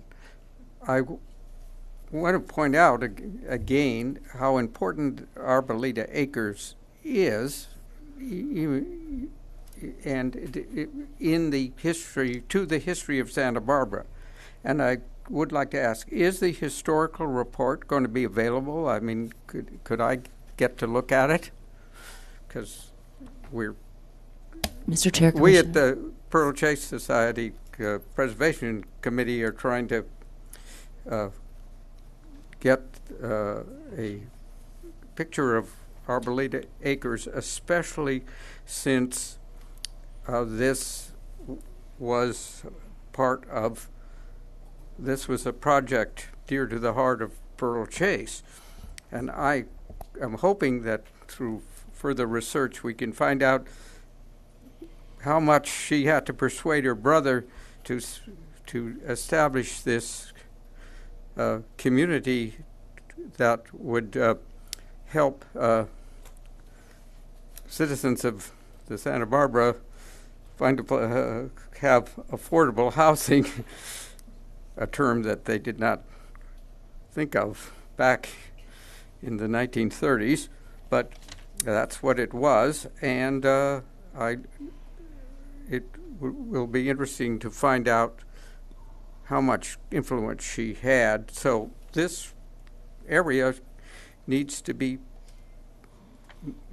maintained and celebrated for as a memorial to Miss Chase, among other memorials that are here in town. And I do commend the applicant for saving the front house and using it as part of their dwelling. So will be the front house that people will see from the street, and also commend them for taking off the second story, which was wrong for this neighborhood. I would like to know why the applicant's revised project plans did not go back to the Board of Architectural Review. Shouldn't the architects approve the proposed design before it came back to this commission? Thank you. Thank you. Ms. Elmy, could you respond? Certainly, Mr. Chair, Commissioners. The project went to the Board of Architectural Review on your recommendation and pursuant to your direction for discussion. It wasn't subject to their findings or their action, so we did not return it to their group, particularly in light of the fact that the architect and the owners did comply with each and every one of the BAR's recommendations. All right, thank you. And Mr. DeForest, you left out the portion that the property was divided many years ago, hoping to have affordable housing there so that the people could have one cow and have a house on there. And that was, all right. Thank you very much for that. And that history is contained in one of the pages. Right. Right. All right. Thank you very much. And with that, we'll bring it back to the commission. We'll bring it back to the commission, the staff first. Do you have any further comments? No? If not, we'll bring it back to the commission. Commissioner Brown, this is a second district item. Thank you, Mr. Chair. I'm just wondering if the Hedricks would like an opportunity to say anything. No, you're fine. Okay. Then I would, with usual protocol, like to hear from my fellow commissioners, if that's... Does anybody have anything they'd like to say? Commissioner Cooney. Mr. Chair, this is regarding the process. This came to us, as I recall it, in a contentious atmosphere with a neighborhood most concerned about the development that was occurring that was perceived as potentially precedent setting, and with the legitimate concern that if additional properties were developed in a similar manner, there would really be a change in the character of the neighborhood. It was a perfectly legitimate concern. It was made, the point was well made to this commission. Our action was basically to encourage the applicants to work with the BAR and the neighborhood, and I think the product that has come from that process is equal to or above our hopes and expectations. So I think at this point, and as the neighbors have attested, we have a project that all can embrace. All right. Thank you very much. Commissioner Brown? Thank you, and I would like to say ditto to Commissioner Cooney's comments, and I would like to thank the applicants for their willingness to do this. I think that you have a better project, and I think I really like what's been done here. The project significantly responds to issues of neighborhood compatibility, and I think it'll be a great project. Even the landscaping looks really great, so I don't have any further comments. Have a motion. Yeah, then I'd like to move that to consider the findings, the commission should, my motion is to adopt the required findings for the project as specified in attachment A of the staff report. I'm going to deny the appeal, upholding the Planning and Development Department's approval of land use permit 06 LUP 33, grant de novo approval of the land use permit with conditions specified in the attachment and as revised with the addition of the historical report. Thank you, Commissioner Brown. Do we have a second? I'll second that, Mr. Chair. Thank you, Commissioner Smizer. Ms. Contreras, would you call the roll? Commissioner Boyson? Aye. Commissioner Brown? Aye. Commissioner Cooney? Aye. Commissioner Smizer? Aye. Commissioner Valencia? Aye. Vote carries 5-0. All right. Thank you very much. It looks like you have a project and you have a house and everybody's happy. Get ready to set up for we'll take a short 2-minute break to set up for the next item.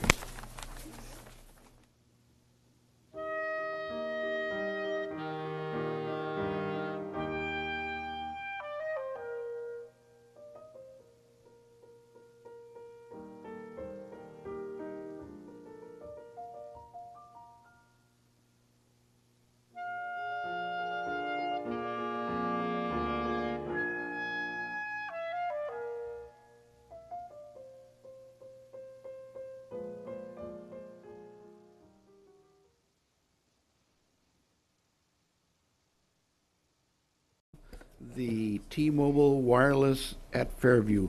Ms. Contreras, could you read that into the record, please? Thank you.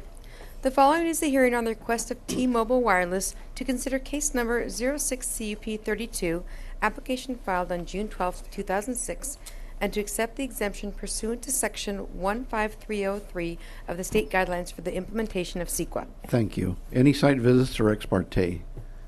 Commissioner Boyson. Site visit. Thank you. Commissioner Brown. Site visit. And Commissioner Cooney. Yes, I visited the site. And Commissioner Smizer. Yes, I visited the site. And Commissioner Valencia, I visited the site. All right, and with that, Mr. Perez, I'm sorry, did we read that into the record? Yes. Mr. Perez, would you introduce your planner? Mr. Chair, Commissioners, good morning. Ms. Heather Allen is going to do the presentation, and it's her first one before your Planning Commission today. Welcome, Ms. Allen. Good morning, members of the Commission. My name is Heather Allen, and I am here to bring before you a request for approval of a major CUP for an unmanned wireless telecommunications facility.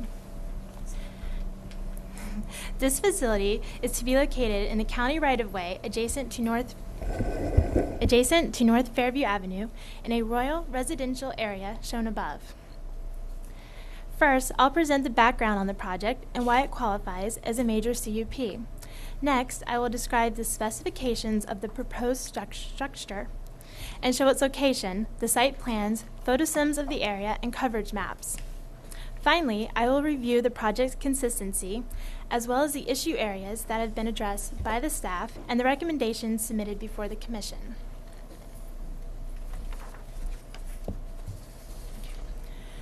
The proposed facility would be located inland within the 2nd Supervisorial District, subject to the policies of the Article 3 zoning ordinance. The facility would require a 270 square foot lease area in the county right-of-way. The project area is adjacent to North Fairview Avenue, approximately 450 feet north of La Galita Road.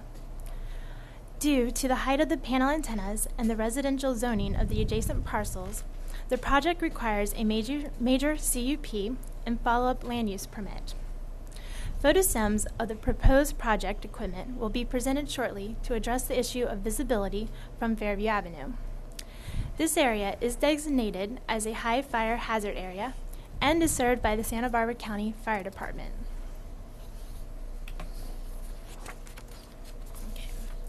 The proposed site would consist of 2 separate components, the antennas and the equipment area, located approximately 76 feet apart.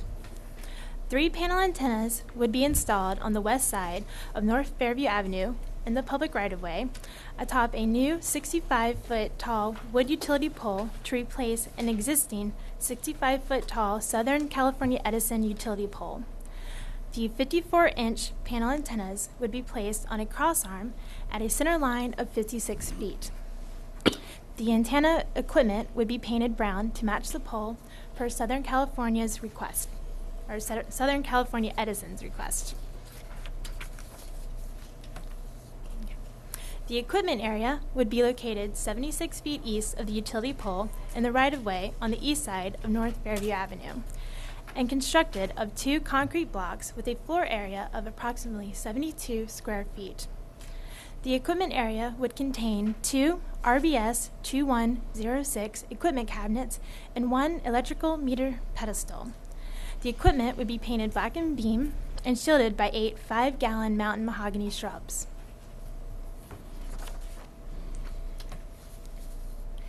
This is an aerial view of the project neighborhood with 2 project components and with the nearest residence on the parcel to the west of the proposed project site.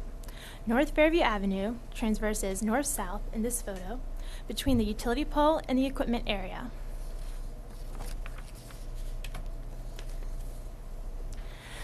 The site plans call for locating the antennas atop a new utility pole to replace an existing utility pole within a Southern California Edison easement in the county right-of-way.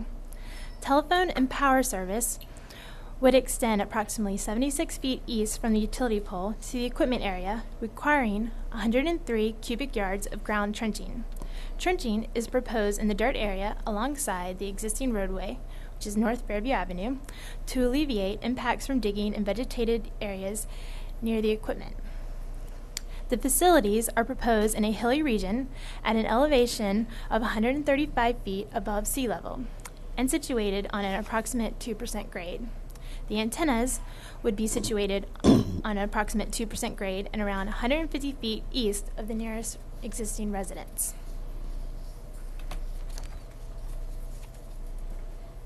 This is a picture of the proposed equipment area and the antennas. It shows views south from North Fairview Avenue. The equipment area would be placed in the open dirt area to the left. 3 panel antennas would be placed on a crossarm atop the utility pole shown to the right.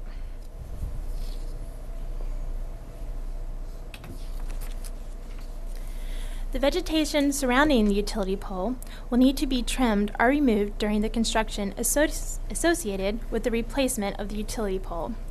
As a condition of approval, the applicant has agreed to replace vegetation that is removed with similar native and drought-tolerant trees and shrubs. Here is a photo simulation of the same area, looking south from North Fairview Avenue.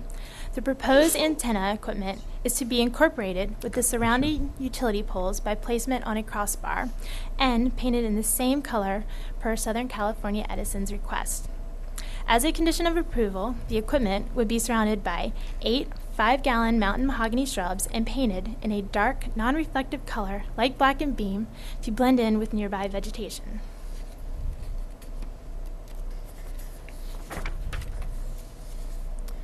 On the right, we have a view of the proposed antennas visible from North Fairview Avenue about half mile to the south. The view on the left is from North Fairview Avenue about 50 feet south. The proposed antennas would be located on the replaced utility pole.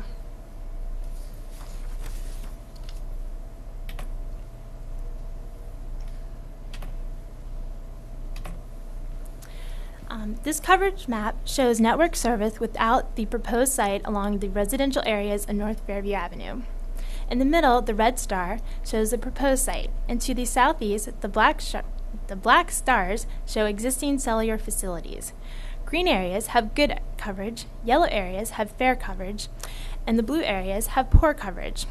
The target area in which T-Mobile would like to improve its coverage and capacity lies along North Fairview Avenue. As shown in the map, the nearest existing cell site is approximately 5,050 feet southeast, located on Cal Real. Both existing on-air sites provide network coverage but miss the middle area of the site along North Fairview Avenue. This is the area to be served by the proposed cell site located in the county right-of-way on North Fairview Avenue.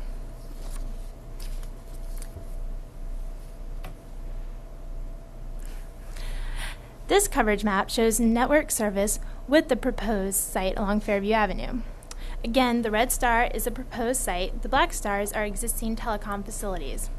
Green areas have good coverage, yellow areas have fair coverage, and the blue areas have poor coverage.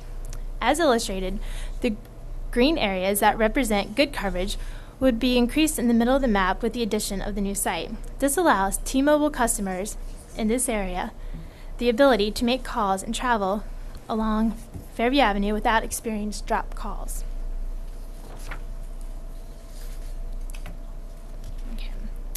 Staff has found the proposed project to be consistent with the provisions of the Santa Barbara County Comprehensive Plan, the Goleta Community Plan, and the Inland Zoning Ordinance, Article 3, as well as the Telecommunications Ordinance.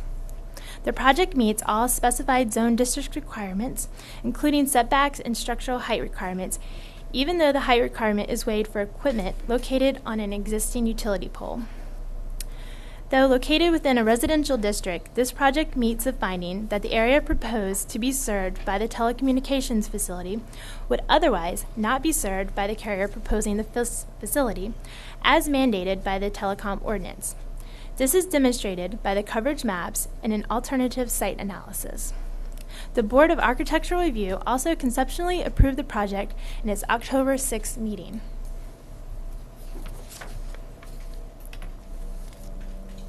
Staff has also determined that the project is categorically exempt under Section 15303 of CEQA, the California Environmental Quality Act, for new construction of small facilities.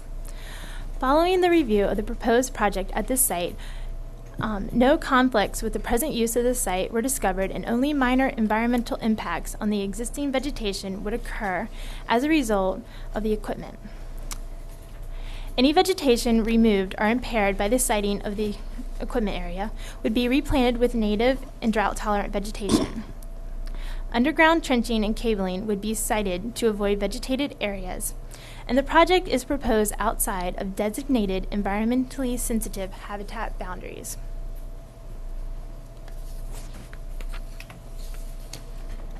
The applicant has taken adequate measures to address public safety concerns, including the 2 RBS 2106 equipment cabinets will be locked. Public safety concerns regarding the proposed antennas include exposure to the radio frequency emissions emitted by the antenna equipment. However, the maximum effective radiated power at this site would total less than 1% at ground level and at the second story level. The antennas would be located 56 feet above the ground, and warning signs identifying the danger of direct exposure to the antennas would be posted on the pole and the surrounding equipment area, as required by the telecom conditions of approval. The two RBS 2106 equipment cabinets will be locked. Even if someone chooses to ignore the warning signs and tries to climb the utility pole, no footholds are located on the Southern California Edison pole, which may with which any unauthorized persons could climb near the antennas. In addition, adequate worker protections are stipulated as part of the conditions of approval. I'd also like to amend the staff report, the conditions of approval. Number 7, vegetative protection. Please remove all oak trees within 25 feet of ground disturbances shall be temporarily fenced with chain link or other material satisfactory to the county. No construction shall be undertaken within the drip line of any oak trees. No equipment or construction materials shall be parked, stored, or operated within 6 feet of any oak trees, and any roots encountered that are 1 inch in diameter or greater shall be cleanly cut. And I'd also like to change under vegetation protection the location and extent of drip lines for all trees and shrubs. It used to say oak trees. And should the type and location of all building improvements and ground disturbances associated with the project shall be shown on the grading and building plans. And recommendations. In summary, staff recommends that the Commission move to adopt the required findings in Attachment A of the staff report, accept the CEQA exemption found in Attachment B, and approve the project subject to the conditions of approval in Attachment C. Now, I would be happy to answer any questions or discuss any issues further, and Tim Miller, the T-Mobile agent, is also present to answer questions. All right, thank you. This is a second district item. Commissioner Brown, would you like to go first or hear from No, you? I think Commissioner Boyson has some questions, All and right. I have a whole bunch of them as well. All right, I'll thank go you. after him. Thank you. Commissioner Boyson. I want to speak for those color-challenged individuals on this commission. We can see dark and light, but we cannot see when you have green and yellow that are the same hue. I don't know how I got to get this through to staff that when we make these presentations, and I'm not, please, Miss Ellen, I'm not admonishing you on your first day at the, but we can, even if it was a dark green and a light yellow, something like that, we can see that, but that's just a sea of green as far as I'm concerned. And so I would just ask for in the future. And has nothing, I think it's a great project. I did read the staff report, and I did note the coverage in the staff report, which I could see just fine. But, Mr. Chair, Commissioner Boyson, I think a few of us shared the same problem, and unfortunately, I believe that everybody can see it, even though I can't, and so I assume that people everybody can see this. But one of the things that we could do, because this is a critical finding that you must make in order to approve the project, is to ensure that the area will not otherwise be served. So I think it's important for you to understand the area that this particular project would cover. So maybe what we can do with the pointer, and since Ms. Allen can see it, I couldn't tell you where it is, but she can show you the location of where the proposed project would provide additional coverage. And then maybe if we can go back to the other slide. I believe they're the same as in the staff report, isn't that correct? Yes, that is correct. And those are fine. If okay, it's so you can exactly actually the see same that. in the staff report, I have no problem with that. Okay. Thank you very much. Sorry about that. Okay. Okay, and Commissioner Smyser. I just wanted to thank Commissioner Boyson for his comments, which were so appropriate for those of us that are disabled and can't see colors. Thank you. And I have one question, Commissioner Brown, if I may. Please. On page 15, there, under ordinance compliance, the inconsistency, how do we deal with that? Page 15, at the bottom of the page. It has to do with height limit.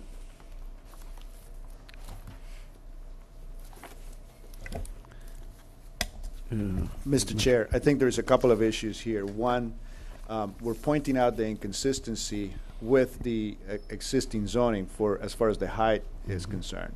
However, there is a replacement of like for like. So you are taking the existing pole and you're replacing it for one that is the same height. And there is a provision within the telecommunications ordinance that when you're replacing like for like, you're really not affecting the height issue. So while you did flag it. When you flag it as inconsistent, then there's also the explanation that it is not inconsistent because of, as I just stated. All right. And the other question deals basically about the same thing. So with that, we'll go to you. Okay, thank you. Commissioner Brown. Thank you, Mr. Chair. You know, this is a second district item, and having sat through the Goleta Visioning Committee, 8 months worth of work, it's obvious that aesthetic issues are very important to me because they've incorporated in a document, and they're important to me. So I hope that Mr. Perez and Ms. Allen, that you will take my comments in the light that this is all about aesthetics, and because I have questions which are about aesthetics. The first question I have is the picture that you have provided on our staff report on page 4 shows the antenna at the top of the pole. And in the staff report, it talks about this being a 65-foot pole and the antenna is at 56 feet. So I'm not sure, so it's inconsistent, the picture is inconsistent with the language, and that's the first question. Second question is, why do we need a 65-foot pole if the antennas are going to be located at 56 feet? Mr. Chair, Commissioner Brown, I think we need to apologize for the confusion because we could have explained this better. When you look at the actual plans for the project, what we're talking about is the actual length of the pole, and there's a portion of it that is buried underground. And I apologize because we could have explained it better. But if when you look at the actual plan, you can see that the distance or the length of the pole that is shown above ground is 56.6 feet, and the rest is buried. Wonderful. I feel much better. Thank you. Okay. Some follow-on questions. I've noticed that it's located within the public right-of-way. Now, I'm not sure what sort of implications that may have if the county wishes to widen the road. What that might mean for this project, and do we need to add some sort of condition that if the county wants to do that, the applicant has to move it at their expense, not the county's expense, or maybe it's in there and I just didn't see it, but I'm wondering about that because I haven't seen one that's in a public right-of-way before, I don't think. Mr. Chair, Commissioner Brown, we actually have quite a few of them, and it just so happens that the majority of them are not within residentially zoned districts, and therefore they do not come to your commission. But we do have a similar condition that addresses somewhat what you're talking about, and that is condition 6 on page C4 of the staff report. And it talks about in the event that utilities are undergrounded in the future, which means that the poles would disappear. It addresses the disappearance of the pole, and that the applicant would then have to find some other alternative location for their cell site. I think similarly, if there were some situation where that pole could no longer be used, the same thing would apply. Well, I was thinking of the equipment box, which is in the right-of-way, and if the county wants to expand the road, because it is a fairly narrow road, is there any protection for the county that the applicant's going to have to move the box and the county doesn't pay for moving it because they've approved a project in the right-of-way? I don't know that there's any protection for that, so. Okay, I'm just wondering if we need to look at that. And perhaps that's something for Mr. Allen. Okay. I noticed there in the in about landscaping, there was nothing about a bond to ensure that. Is there? I didn't see that in there. Now, I'm wondering if we need to put that in, or if there is, if you can just point that out to me to make sure that it's that it is there. That we.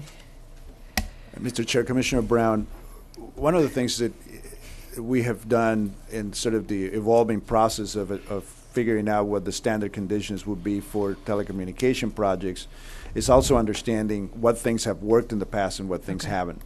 And in our experience, the landscaping bonds are very hard to actually exercise. So what you do is you try to figure out, okay, how much does it cost to provide the landscaping? And then you ask the applicant to provide a landscape bond.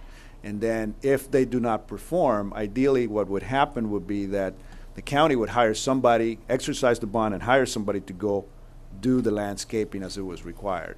I think we protected ourselves in this particular case and with telecommunication projects by simply saying that if you do not do what you're supposed to do with your landscaping requirements, you will be found in violation of your permit, and your permit could be revoked.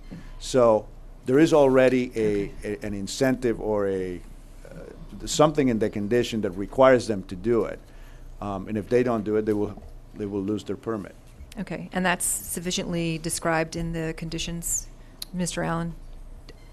I just want to make sure, because I think, as you come down Fairview, I just don't want to see a box, a utility box sitting by the side of the road. I want to see it screened, so that's my concern. Mr. Chair, Commissioner Brown, any violation of any conditions of any project is enforceable as a zoning violation. And I just point out that perhaps another aspect of what Mr. Perez has mentioned is that this is not the kind of extensive landscaping. No, I know. I understand. The conditions of approval talk about irrigation plans, but where's your water source here? Okay. Ms. Chair, Member Brown, sorry. It's located in the project plans on their landscaping. Okay, so there is a water source? Yes. Okay. On page C4, it talks about exterior lighting, and it says there's none for the antenna support structure, but it doesn't talk about the equipment cabinet. And I just wondered, was there, I don't think there's any plan to have lighting, but it wasn't indicated in the conditions. And does that need to be added? Mr. Chair, Commissioner Brown, I don't think there's any lighting Okay, proposed. so we need to add that to, there is none for the equipment cabinet.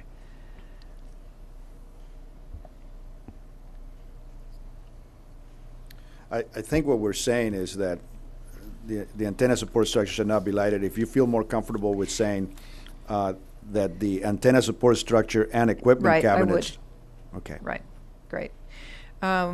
Co-location here, I know we've sometimes talked about co-location of these types of, on these types of antennas, and that the county encourages that rather than putting a new structure up, but I don't see anything in the conditions about that. 12, good. Just checking to make sure that you guys have read this. Okay. Number 13 about abandonment. The language is to restore the site if the project is abandoned, to restore the site to pre-construction state. Well, my concern is once the landscaping gets big and the project's abandoned, you wouldn't want to remove the mature landscaping. And that condition allows them to do that. I realize I'm sort of nitpicking here, but I'm just wondering if that's ever been considered. It's on page C8. Mr. Chair, Commissioner Brown, I think we haven't talked about that before. I think typically what we ask people to do when we're doing abandonment projects is to return the site to its original state. It talks about, however, that revegetation, if needed, will be provided. And in this case, I think if you're considering the project at the time of abandonment, you would probably think, gee, if you can remove the site, the equipment cabinets without having to take out the vegetation, you probably would do so. Right. Well, that's my thought.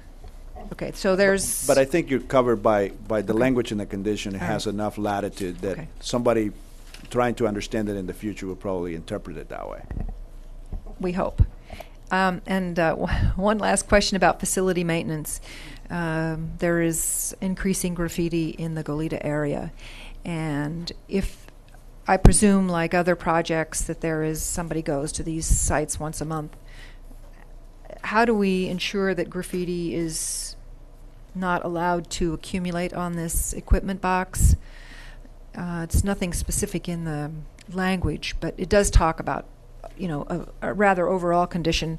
Are we sufficient with that overall condition to make sure that graffiti doesn't allow to build up? I know there's somebody in the community that goes around painting out the graffiti, but it's nice when the owners of these, whatever types of projects take that under themselves to make sure that it's removed.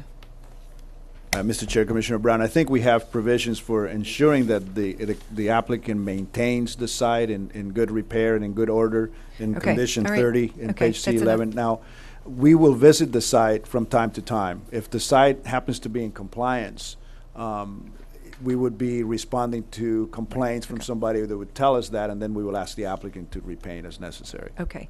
And one last question. In many other projects, we see fences built around the equipment box, and here there is none. And I'm wondering, what are the considerations for your building fences around equipment boxes? Mr. Chair, Commissioner Brown, I think there are a number of considerations depending on what type of equipment they have. Sometimes when you have the bigger equipment cabinets that are 10 foot high and they actually have walk-in equipment cabinets. You have seen some of those in the past. Oh, okay. Those are typically fenced. You have seen fencing going on in places like parks. In this particular case, you have, I believe it's 2 or 3 bollards that would prevent somebody taking the turn too fast from going off the road and potentially hitting the equipment cabinets. So the protection there is the bollards. Now, you see equipment cabinets throughout the urban area where you have telephone companies that have boxes there, and I don't know how often they're vandalized. I have no information on that. But there's also cable companies who have equipment cabinets that are bigger than this in size, and I don't know to what extent. But I think it's something that the applicant, if the applicant feels that they're okay with, and if we feel that it's not going to interfere with the overall aesthetic value of the site, we really don't get involved in Okay, into that's that fine. I just wanted to make issue. sure that I understood what the difference was. And I'm sorry, one last thing. When you go back to the BAR, I would like the BAR to reconsider the type of landscape screenings, because the plant material that you've chosen isn't sort of not located on the southern slopes of the mountains. It's a mountainous plant, and there are others. I can provide you some information. The lemonade berry is a more appropriate planting for that area, and I would prefer to see that than the mountain mahogany, which really isn't sort of native this far down. So I will be quiet now and let someone else ask questions. Commissioner Boyson, thank you, Commissioner Brown. Thank you. And Mr. Perez, I was actually going to wait until after the applicant had made his presentation, but it's probably best from the staff. On our co-location, we have the condition that you must make a reasonable effort for co-location and that sort of thing. And I know that when we had 7 or 8 different cell companies, co-location couldn't do this one because they have a different system than we have. But now that we're down to 3 or 4 really major, I guess it's 4 major cell phone companies, it seems like we could kind of almost get to a point of where we could make these antennas generic that could fit, one size could fit all, so that if in the future Sprint wanted to come in, is that an unreasonable goal? Mr. Chair, Commissioner Boyson, I think that at this point they cannot use the same equipment and they cannot use the same antennas. They are transmitting at different frequencies, wavelengths. So I think what we have done with co-location is we try to consider, and we always put the condition in, but we also will look at projects. Say somebody wants to satisfy their requirements for propagation in an area similar or close to this one. We would look at the sites that we have, and we would come to this site and go, is there a solution out there that would work for this in this site? And in some cases it would, depending on the size of the antennas and depending on the separation. They do have to have a certain amount of separation between them. And in some cases it wouldn't, because if you were to add more antennas perhaps to this site, you would exacerbate the aesthetic quality of the area of the site, and it wouldn't look good anymore. So you have to balance it. We do keep the co-location condition. We do require them to make an honest effort to do it, and we also put it through our own filter to make a determination that it works or doesn't. So the outreach happens before or during the application process? What we request that they do during the application process is that they notify the other companies that are in the area so that they are sort of forced to work together, and they can in some cases, it's a money-making opportunity for a company if they can rent a portion of a pole that they already have to somebody else. So they have an economic interest in ensuring that somebody can come onto their pole. In other cases, we may not want them to do that. Right. But the system as it's in place right now provides for consideration from all parties. From us, so that we make sure that the aesthetic considerations are taken into account, and for them so that they can provide information to all others and provide access. And I apologize if I missed this in the beginning of the staff presentation. We jumped from condition number 22 to condition number 30 on page C11. Was that already covered?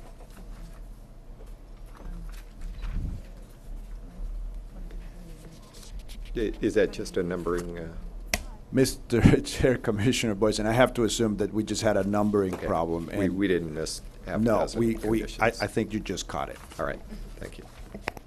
All right, thank you. And with that, any further comments? Commissioner Cooney.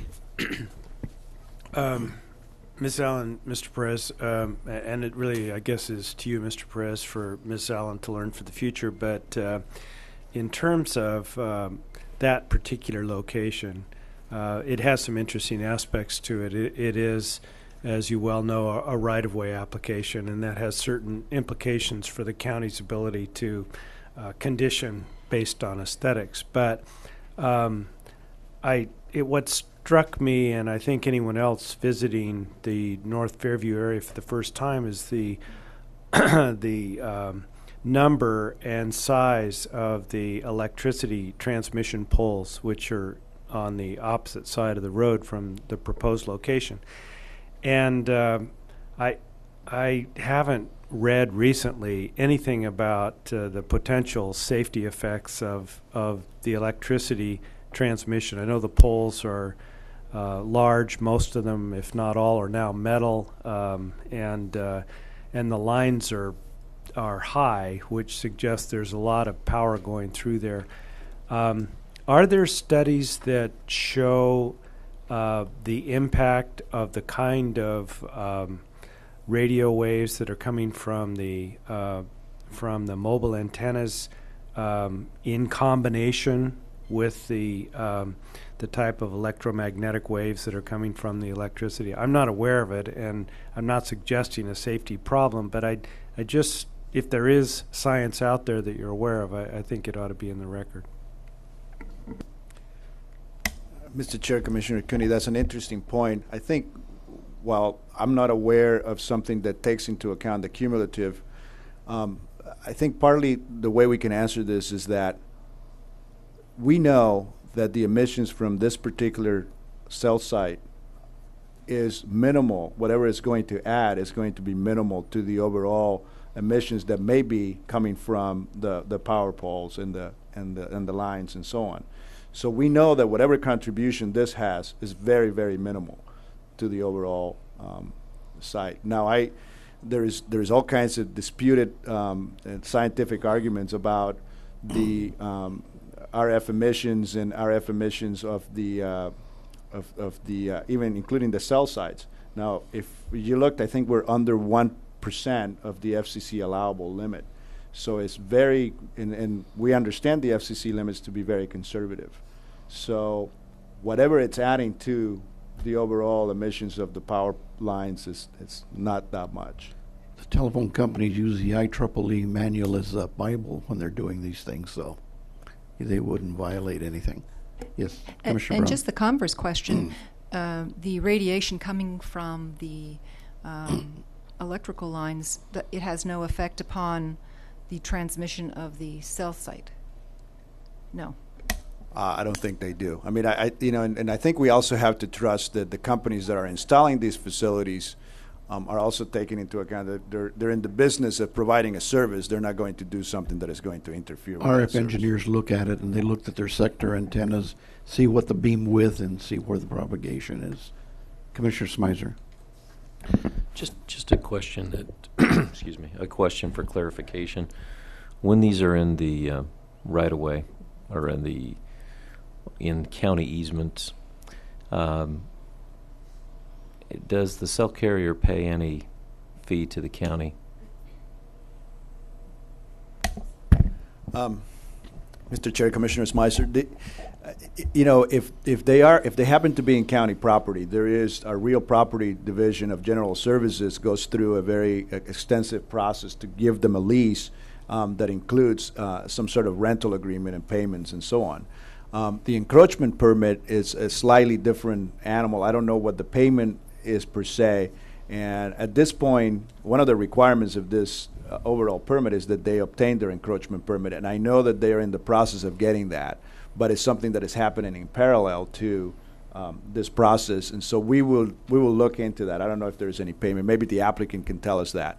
But as part of some of your comments earlier, Commissioner Brown's comments earlier about whether something needed to be placed within the right-of-way or the road needed to be enhanced or something like that, we will make sure that the encroachment permit contains language that assures that can happen. But we would have to look and get back to you with regards to, or maybe the applicant can answer the issue of whether they're paying any rent as a result of their encroachment permit. All right, thank you. Commissioner Boyson. And one last question, Ms. Heller, Mr. Perez. As far as the jurisdiction on this project, it is coming to the Planning Commission because it's the RR5 zoning. If this EDRN had been zoned Ag 1-5, would we still be seeing this because of the height restriction or not? Mr. Chair, Commissioner Boyson, that's a good question. I think the interpretation is that if you're doing like-for-like replacement, it wouldn't be considered an exceedance of the height limit, because you really would not be changing the height that exists out there. So if it were in an ag zone district or an industrial zone district, it would not come before the Planning Commission, and I would venture to say it would probably be a director level approval based on our tiered approach in our zoning ordinance. Only the projects that are in residentially zoned districts or in recreational zone districts come to you, or the ones that cannot meet the overall guidelines, which in this case would be, or in other cases, I guess it would be the height issue or other things that they would not meet typically of our development standards and so on. Thank you. Thank you. All right, and with that, we'll go to the applicant, Mr. Miller. Tim Miller. Good morning. Good morning. Name is Tim Miller. Address 5912 Bolsa Avenue, Suite 202, in Huntington Beach, California, 92649. Honorable Chair, members of the Commission, it's not too much for me to add, but I will address some of the comments. It was an awesome job, staff presenting my project. I wanted to address the equipment location. Actually, we have submitted for an encroachment permit. And Public Works, their first thing was, we want the equipment and the landscaping to be at a minimum 10 feet off the edge of the pavement. So that would cover any type of future expansion, so we wouldn't have to relocate. And that is what we are doing right now. I'm having the plans revised to show that, but in concept, everything's going to be the same. So that means, the shrubs as well. I'm sorry. Mr. Chair, if I may, yes.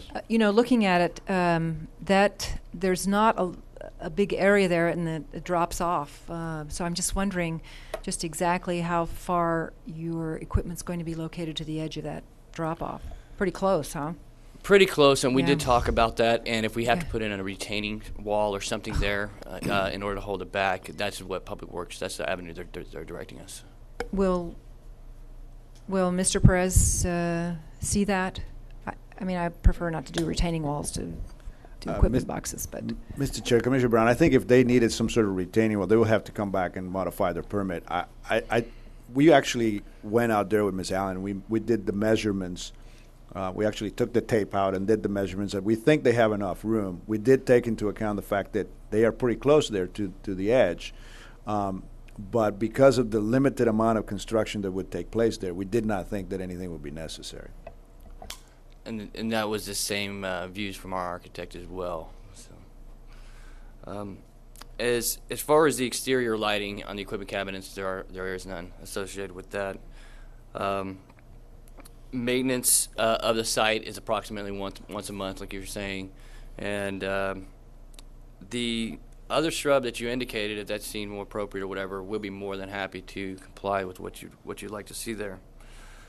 I wanted to touch on the other area of the co-location and using generic sites. I'm sure you've probably heard it, but just in case, each company is trying to be competitive with the other. And so we all have our own engineers, and all of our site locations are confidential, and we don't share that with anybody else because we're trying to be the better system and market ourselves out to more customers. And so, therefore, in some cases, yes, we can find places to co-locate with, but it's just like a big puzzle that we have together, and everybody's puzzle is different, and all the pieces don't fit in everyone else's. Now, as far as us locating and getting rent or paying rent to SCE, this happens to be a joint pole authority area. Here's where we are locating it because we are actually considered a public utility under the state of California. So we're allowed to go ahead, we submit our application to them, and they come back. If they don't have a problem with it, we basically go through, and we're allowed to go ahead and put our antennas on that pole. And so that is the case here. And the reason that we are going here is because, of course, customer demand. And a lot of people are bringing their wireless devices home with them. They're demanding the service from us, and so therefore we are going into these areas.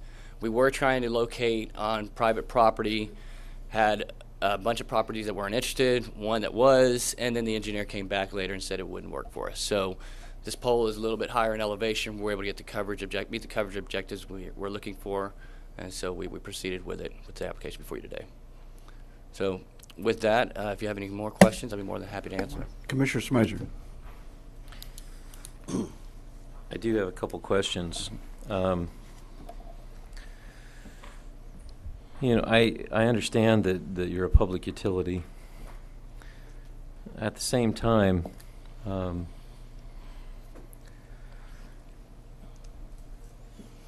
you're in competition with other cell delivery companies. And what I'm understanding is that that's actually driving you to not cooperate with other cell providers for sites that would be communal. It puts communities and counties and municipalities in an interesting position because as more cell sites are applied for, it means repeating this process 4 times for every community and every region that needs cell site coverage. I have one too. Probably everybody in the room does. But the concept that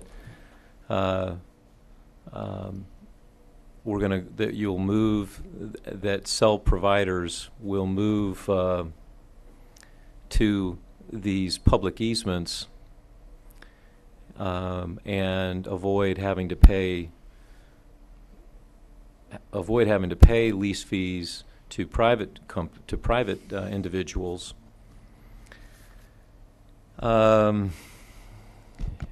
And avoid somewhat of the controversy associated with private location of cell sites on private facilities in favor of putting them in a public easement, avoiding the aesthetic issues by doing so. It seems a little inappropriate, and I say that because and I'm warned.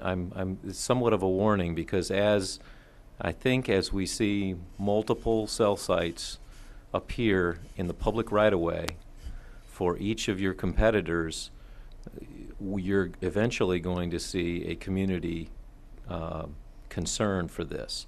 I think as we're doing one by one kind of a piecemeal approach, maybe there's nobody here.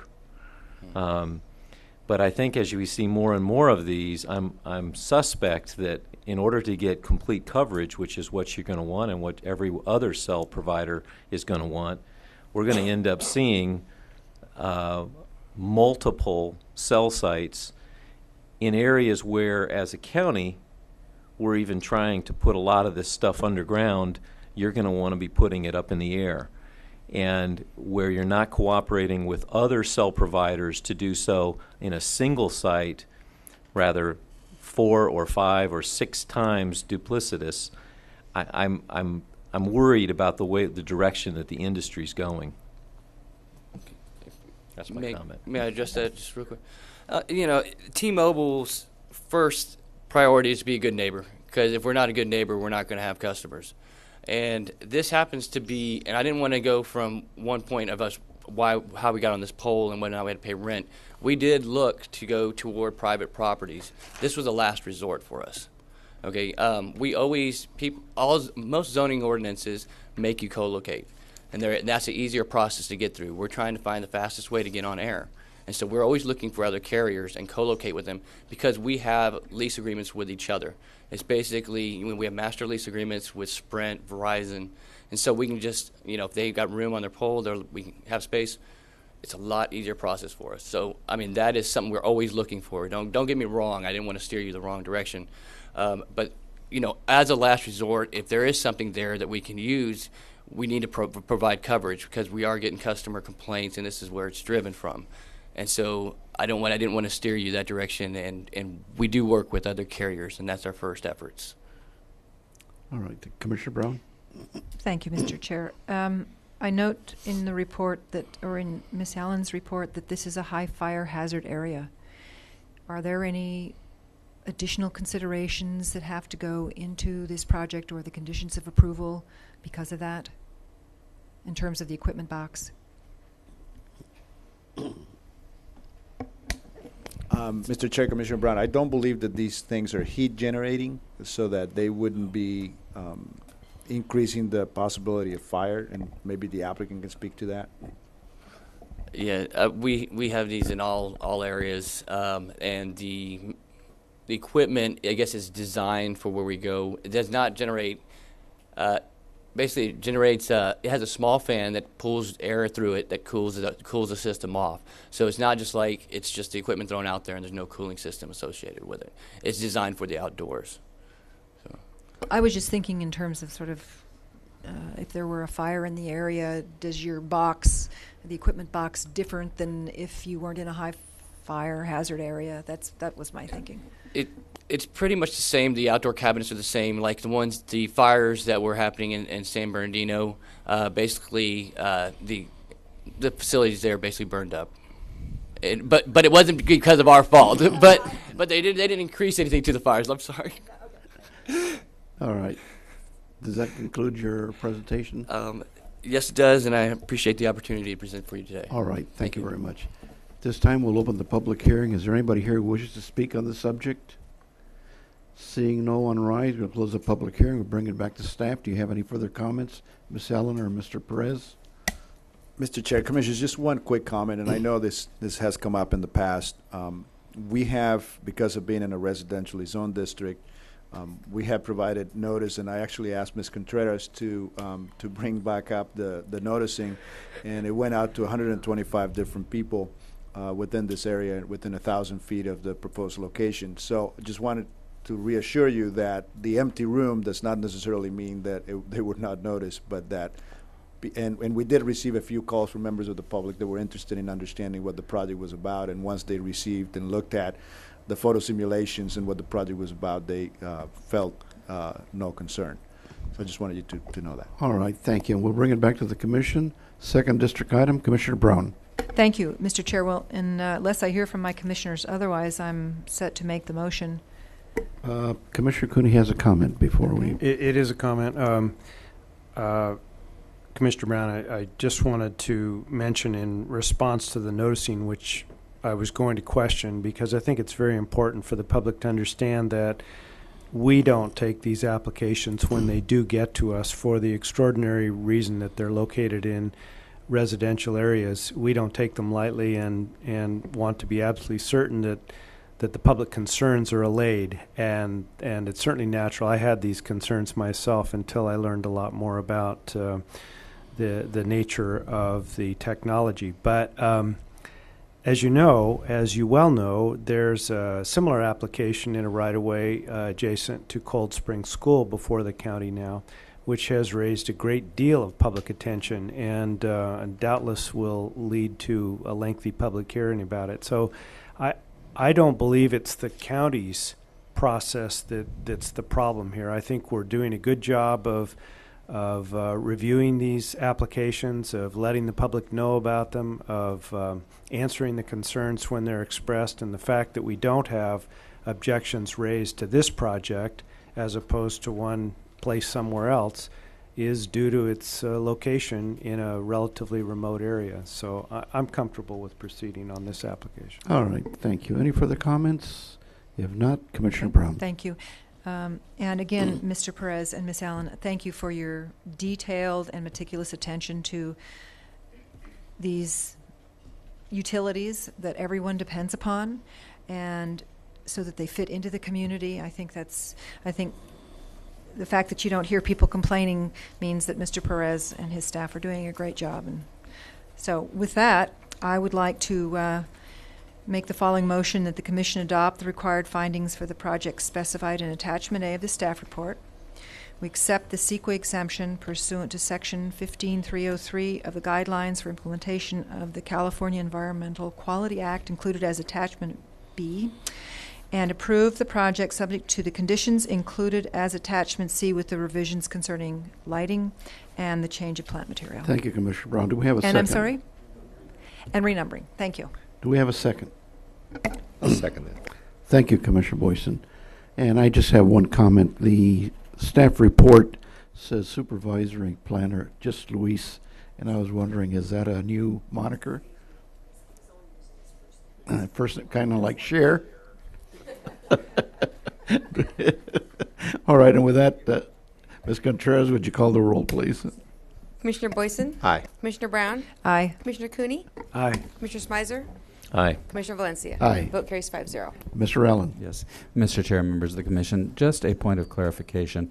This county and other counties do not necessarily accept that telecommunications providers are public utilities, as that is defined for all purposes under the law. And we may have more of a discussion on that at a future project. All right, thank you very much. And with that, we'll take our break and be back at 1 o'clock for the last item.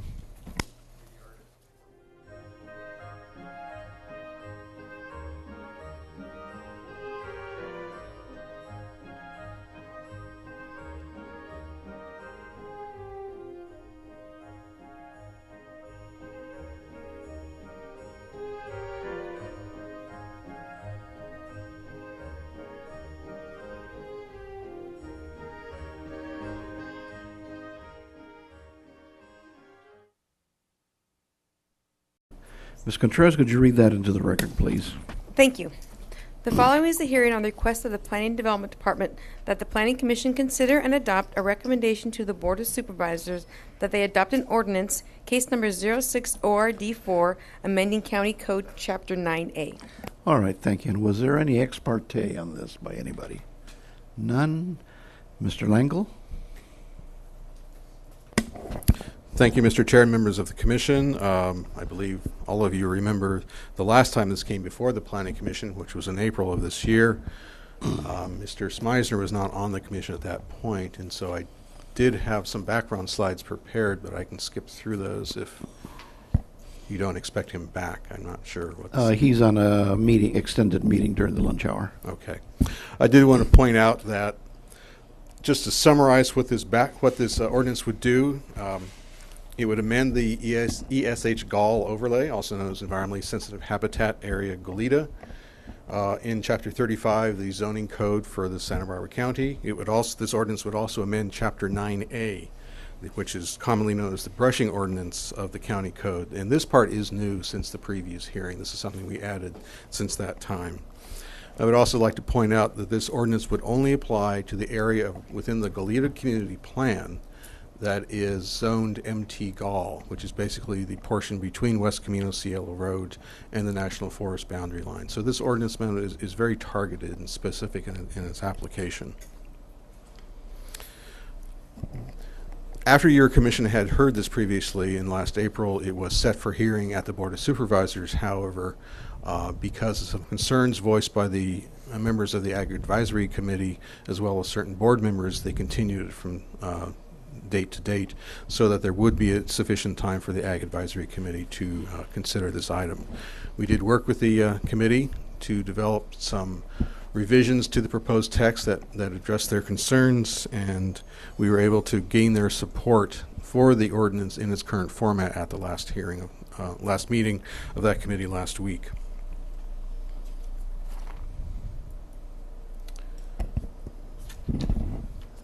Again, I'll just sort of skip through these since you've already seen them.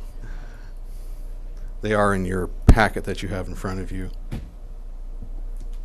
I would like to point out, just by way of some summary, that the way the overlay works is that if what you're doing within the area zone to this overlay trips certain thresholds, it then requires you to get a permit.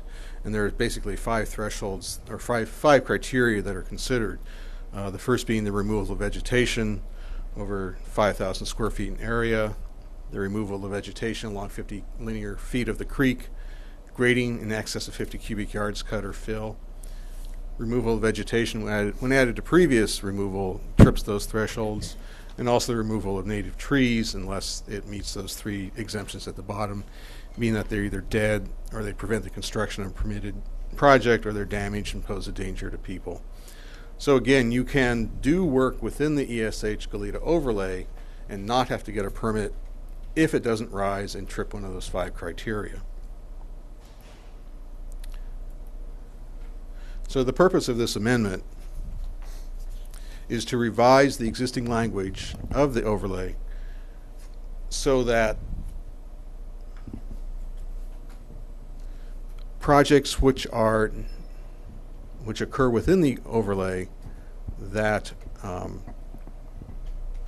not, or they're not termed as development. The purpose of the ordinance is to require that all activities that occur within the overlay, again, that trip those 5 thresholds, would be required to get permits, and to change from the existing language that only applies to if you're proposing a development project within the overlay. And the way we do this is by changing the language of the ordinance, of the overlay, to apply to activities instead of development as currently written. The new language also provides 2 exemptions from the land use permit requirement, and these were put in at the request of the Ag Advisory Committee to address concerns that they had. The first one being that if it's a project that has been approved by the National Resource Conservation Service, then it has already gone through a rigorous environmental review, which doesn't need to be duplicated by the county. And this mirrors language that was recently amended into the county's grading ordinance for the same reason. They also were concerned that if the fire department was telling you to pull out vegetation for a fire break or for reasons of fire safety, that this also shouldn't have to go through the permit process, and so we've included an exemption to address that as well.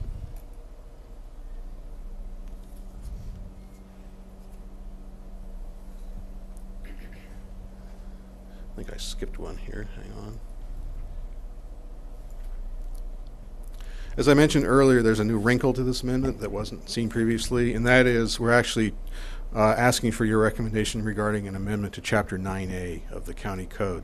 This County Code chapter addresses basically the south coast area between the mountains, the Ventura County line, and the Highway 101 where it turns at Gaviota, and provides permit requirements for when you're doing large-scale brushing activities.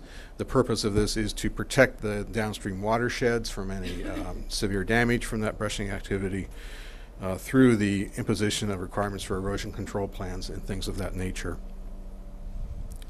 Currently, Chapter 9A includes various exemptions, and one of them is that irregardless of the size of the area you're clearing, if you do it by use of hand tools, rotary shredders, chemical means, things like that, where you don't disturb the soil, where essentially you just cut the vegetation off at ground level, then there's no permit requirement at all. And that's led to some serious removal of vegetation in the mountainous Goleta area, which is sparked a lot of concerns from the neighbors in that portion of the county.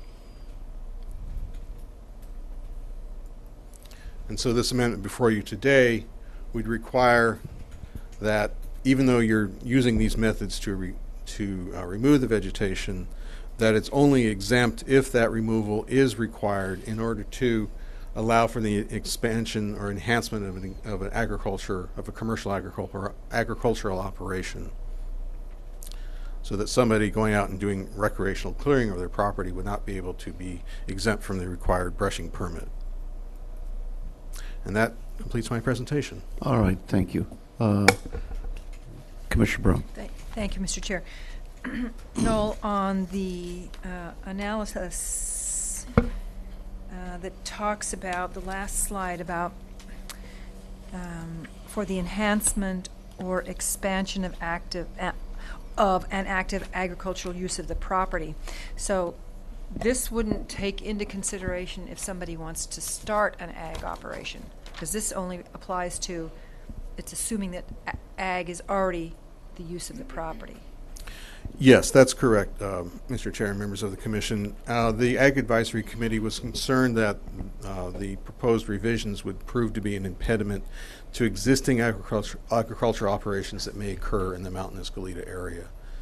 And so they wanted to put in this provision that the permit would not be required if the purpose of the brushing was to enhance an existing ag operation. Right. So if, my question is, if there is no ag there at the present time, and then for them to do any brushing, they have to get a permit.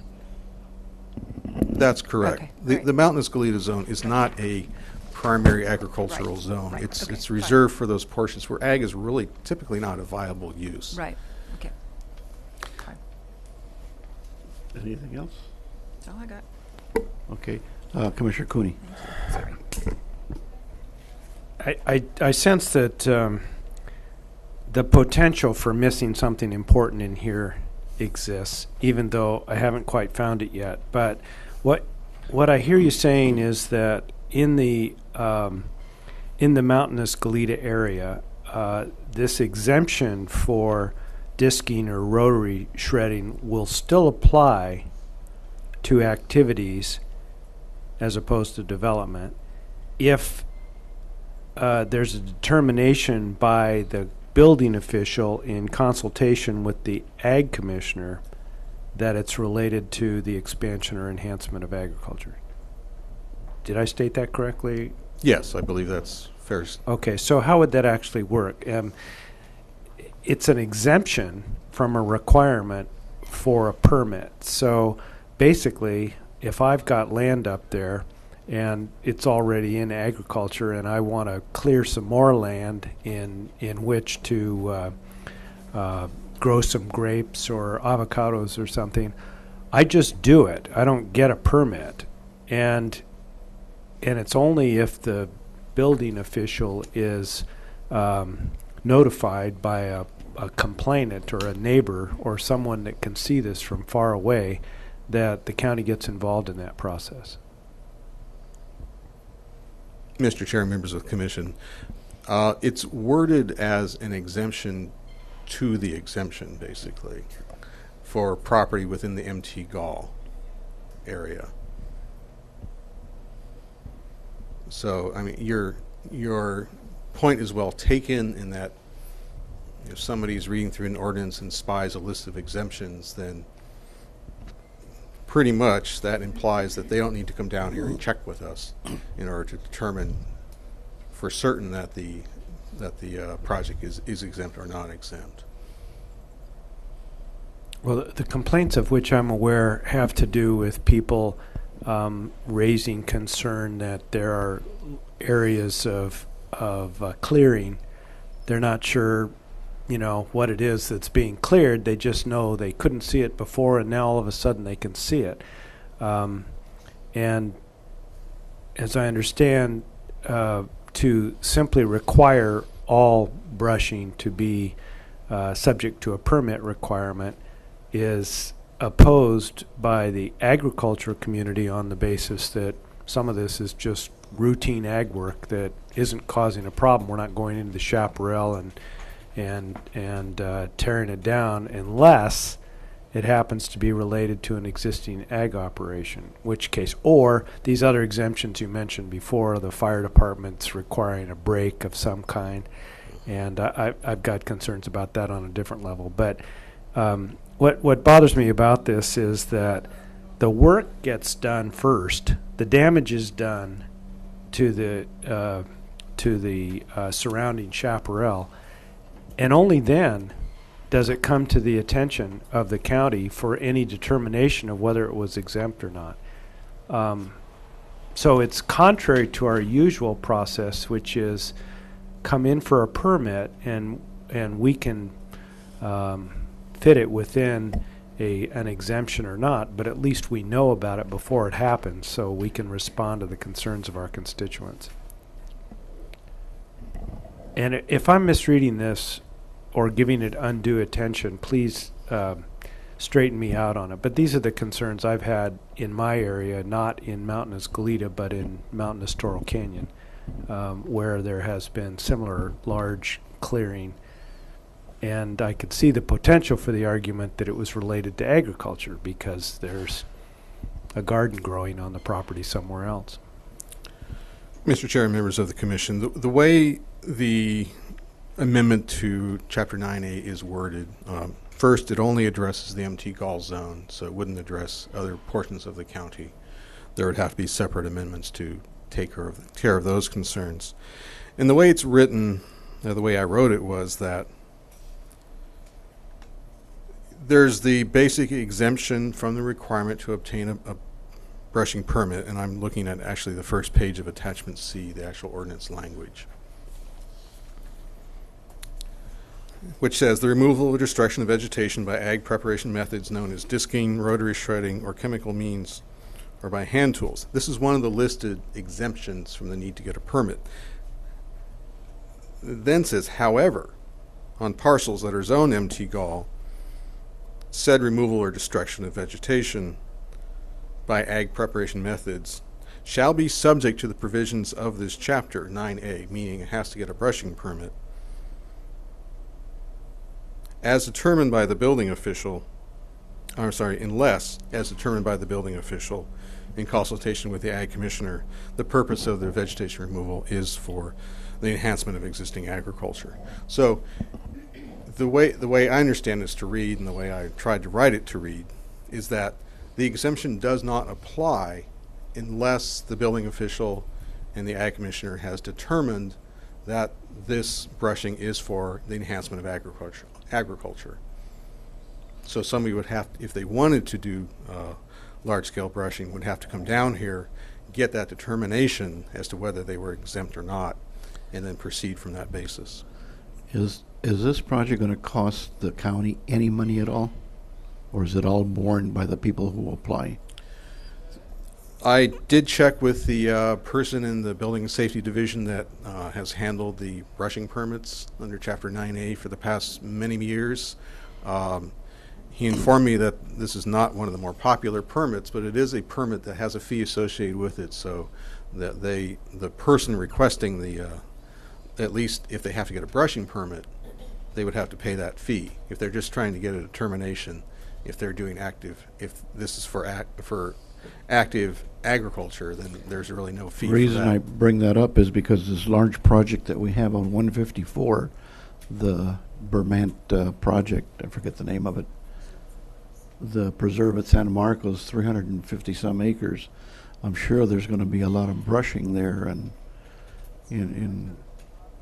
is that just part of the development plan? Mr. Chair, I don't believe that's in the MT Gall Zone District, though. I See, think this is so, in the map that I have. Vermont's property is? I think so. I don't think so. Yes.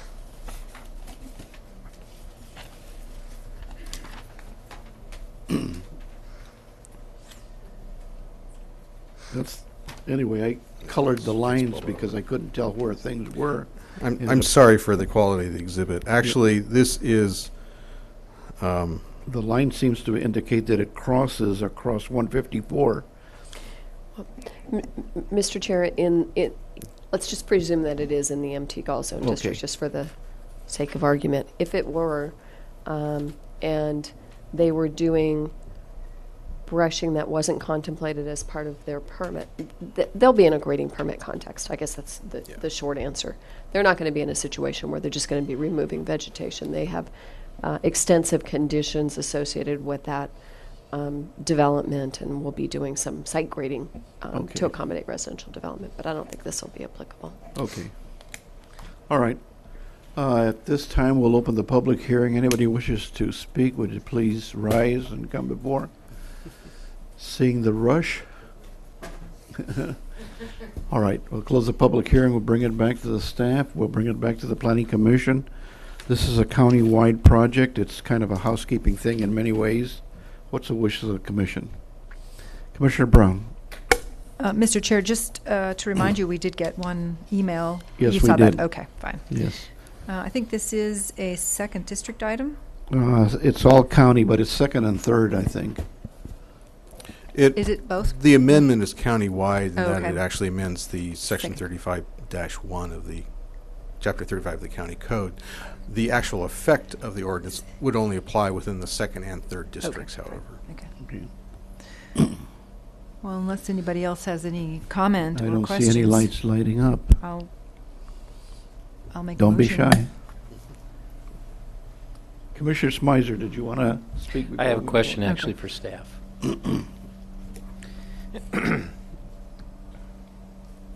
I want to just make sure that I understand correctly.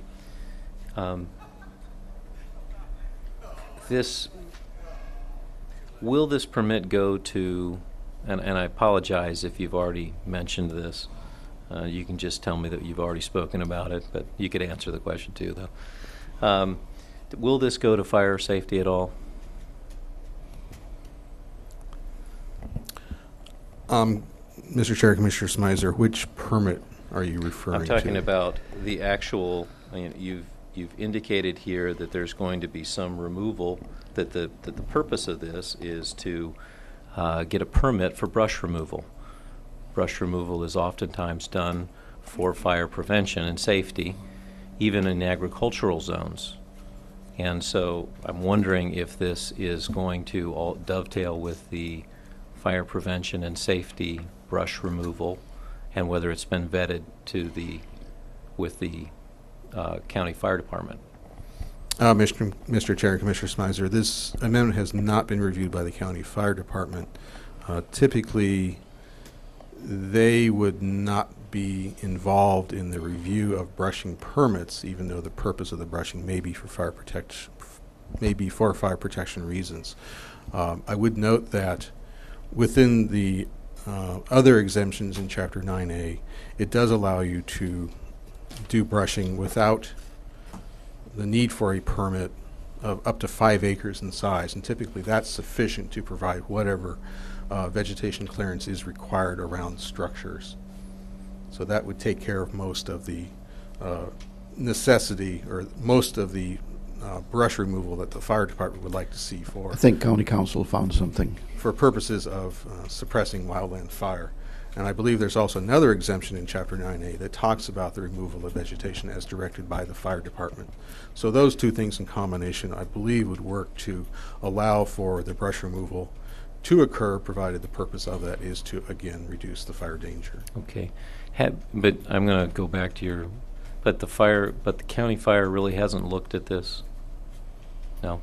They have not looked at this specific amendment, no. Okay. That is somewhat of a concern for me, because much of our brush removal in the county really deals with fire safety. And I'm not just speaking about residential, but also in terms of agricultural, we need oftentimes lanes for vehicles to go, brush fire trucks to go down, and those are oftentimes cleared as well. So it's not that I'm in opposition to this, but it would be nice to know that fire safety has reviewed it. Yes? Mr. Chair, members of the Commission, Commissioner Smizer, I think you may have been out of the room, but one of the exemptions from a land use permit that was added is number 2, which exempts from a land use permit requirement the removal or destruction of vegetation caused to be performed, or required to be performed by the county fire department, including And I think there's a typo here. You might want to catch, because it reads, including 2 weed abatement, clearance around a building or structure, fuel breaks, and fire breaks. Okay. I would suspect that covers anything the fire department would want to have done, or that you'd need to do at their direction. Okay.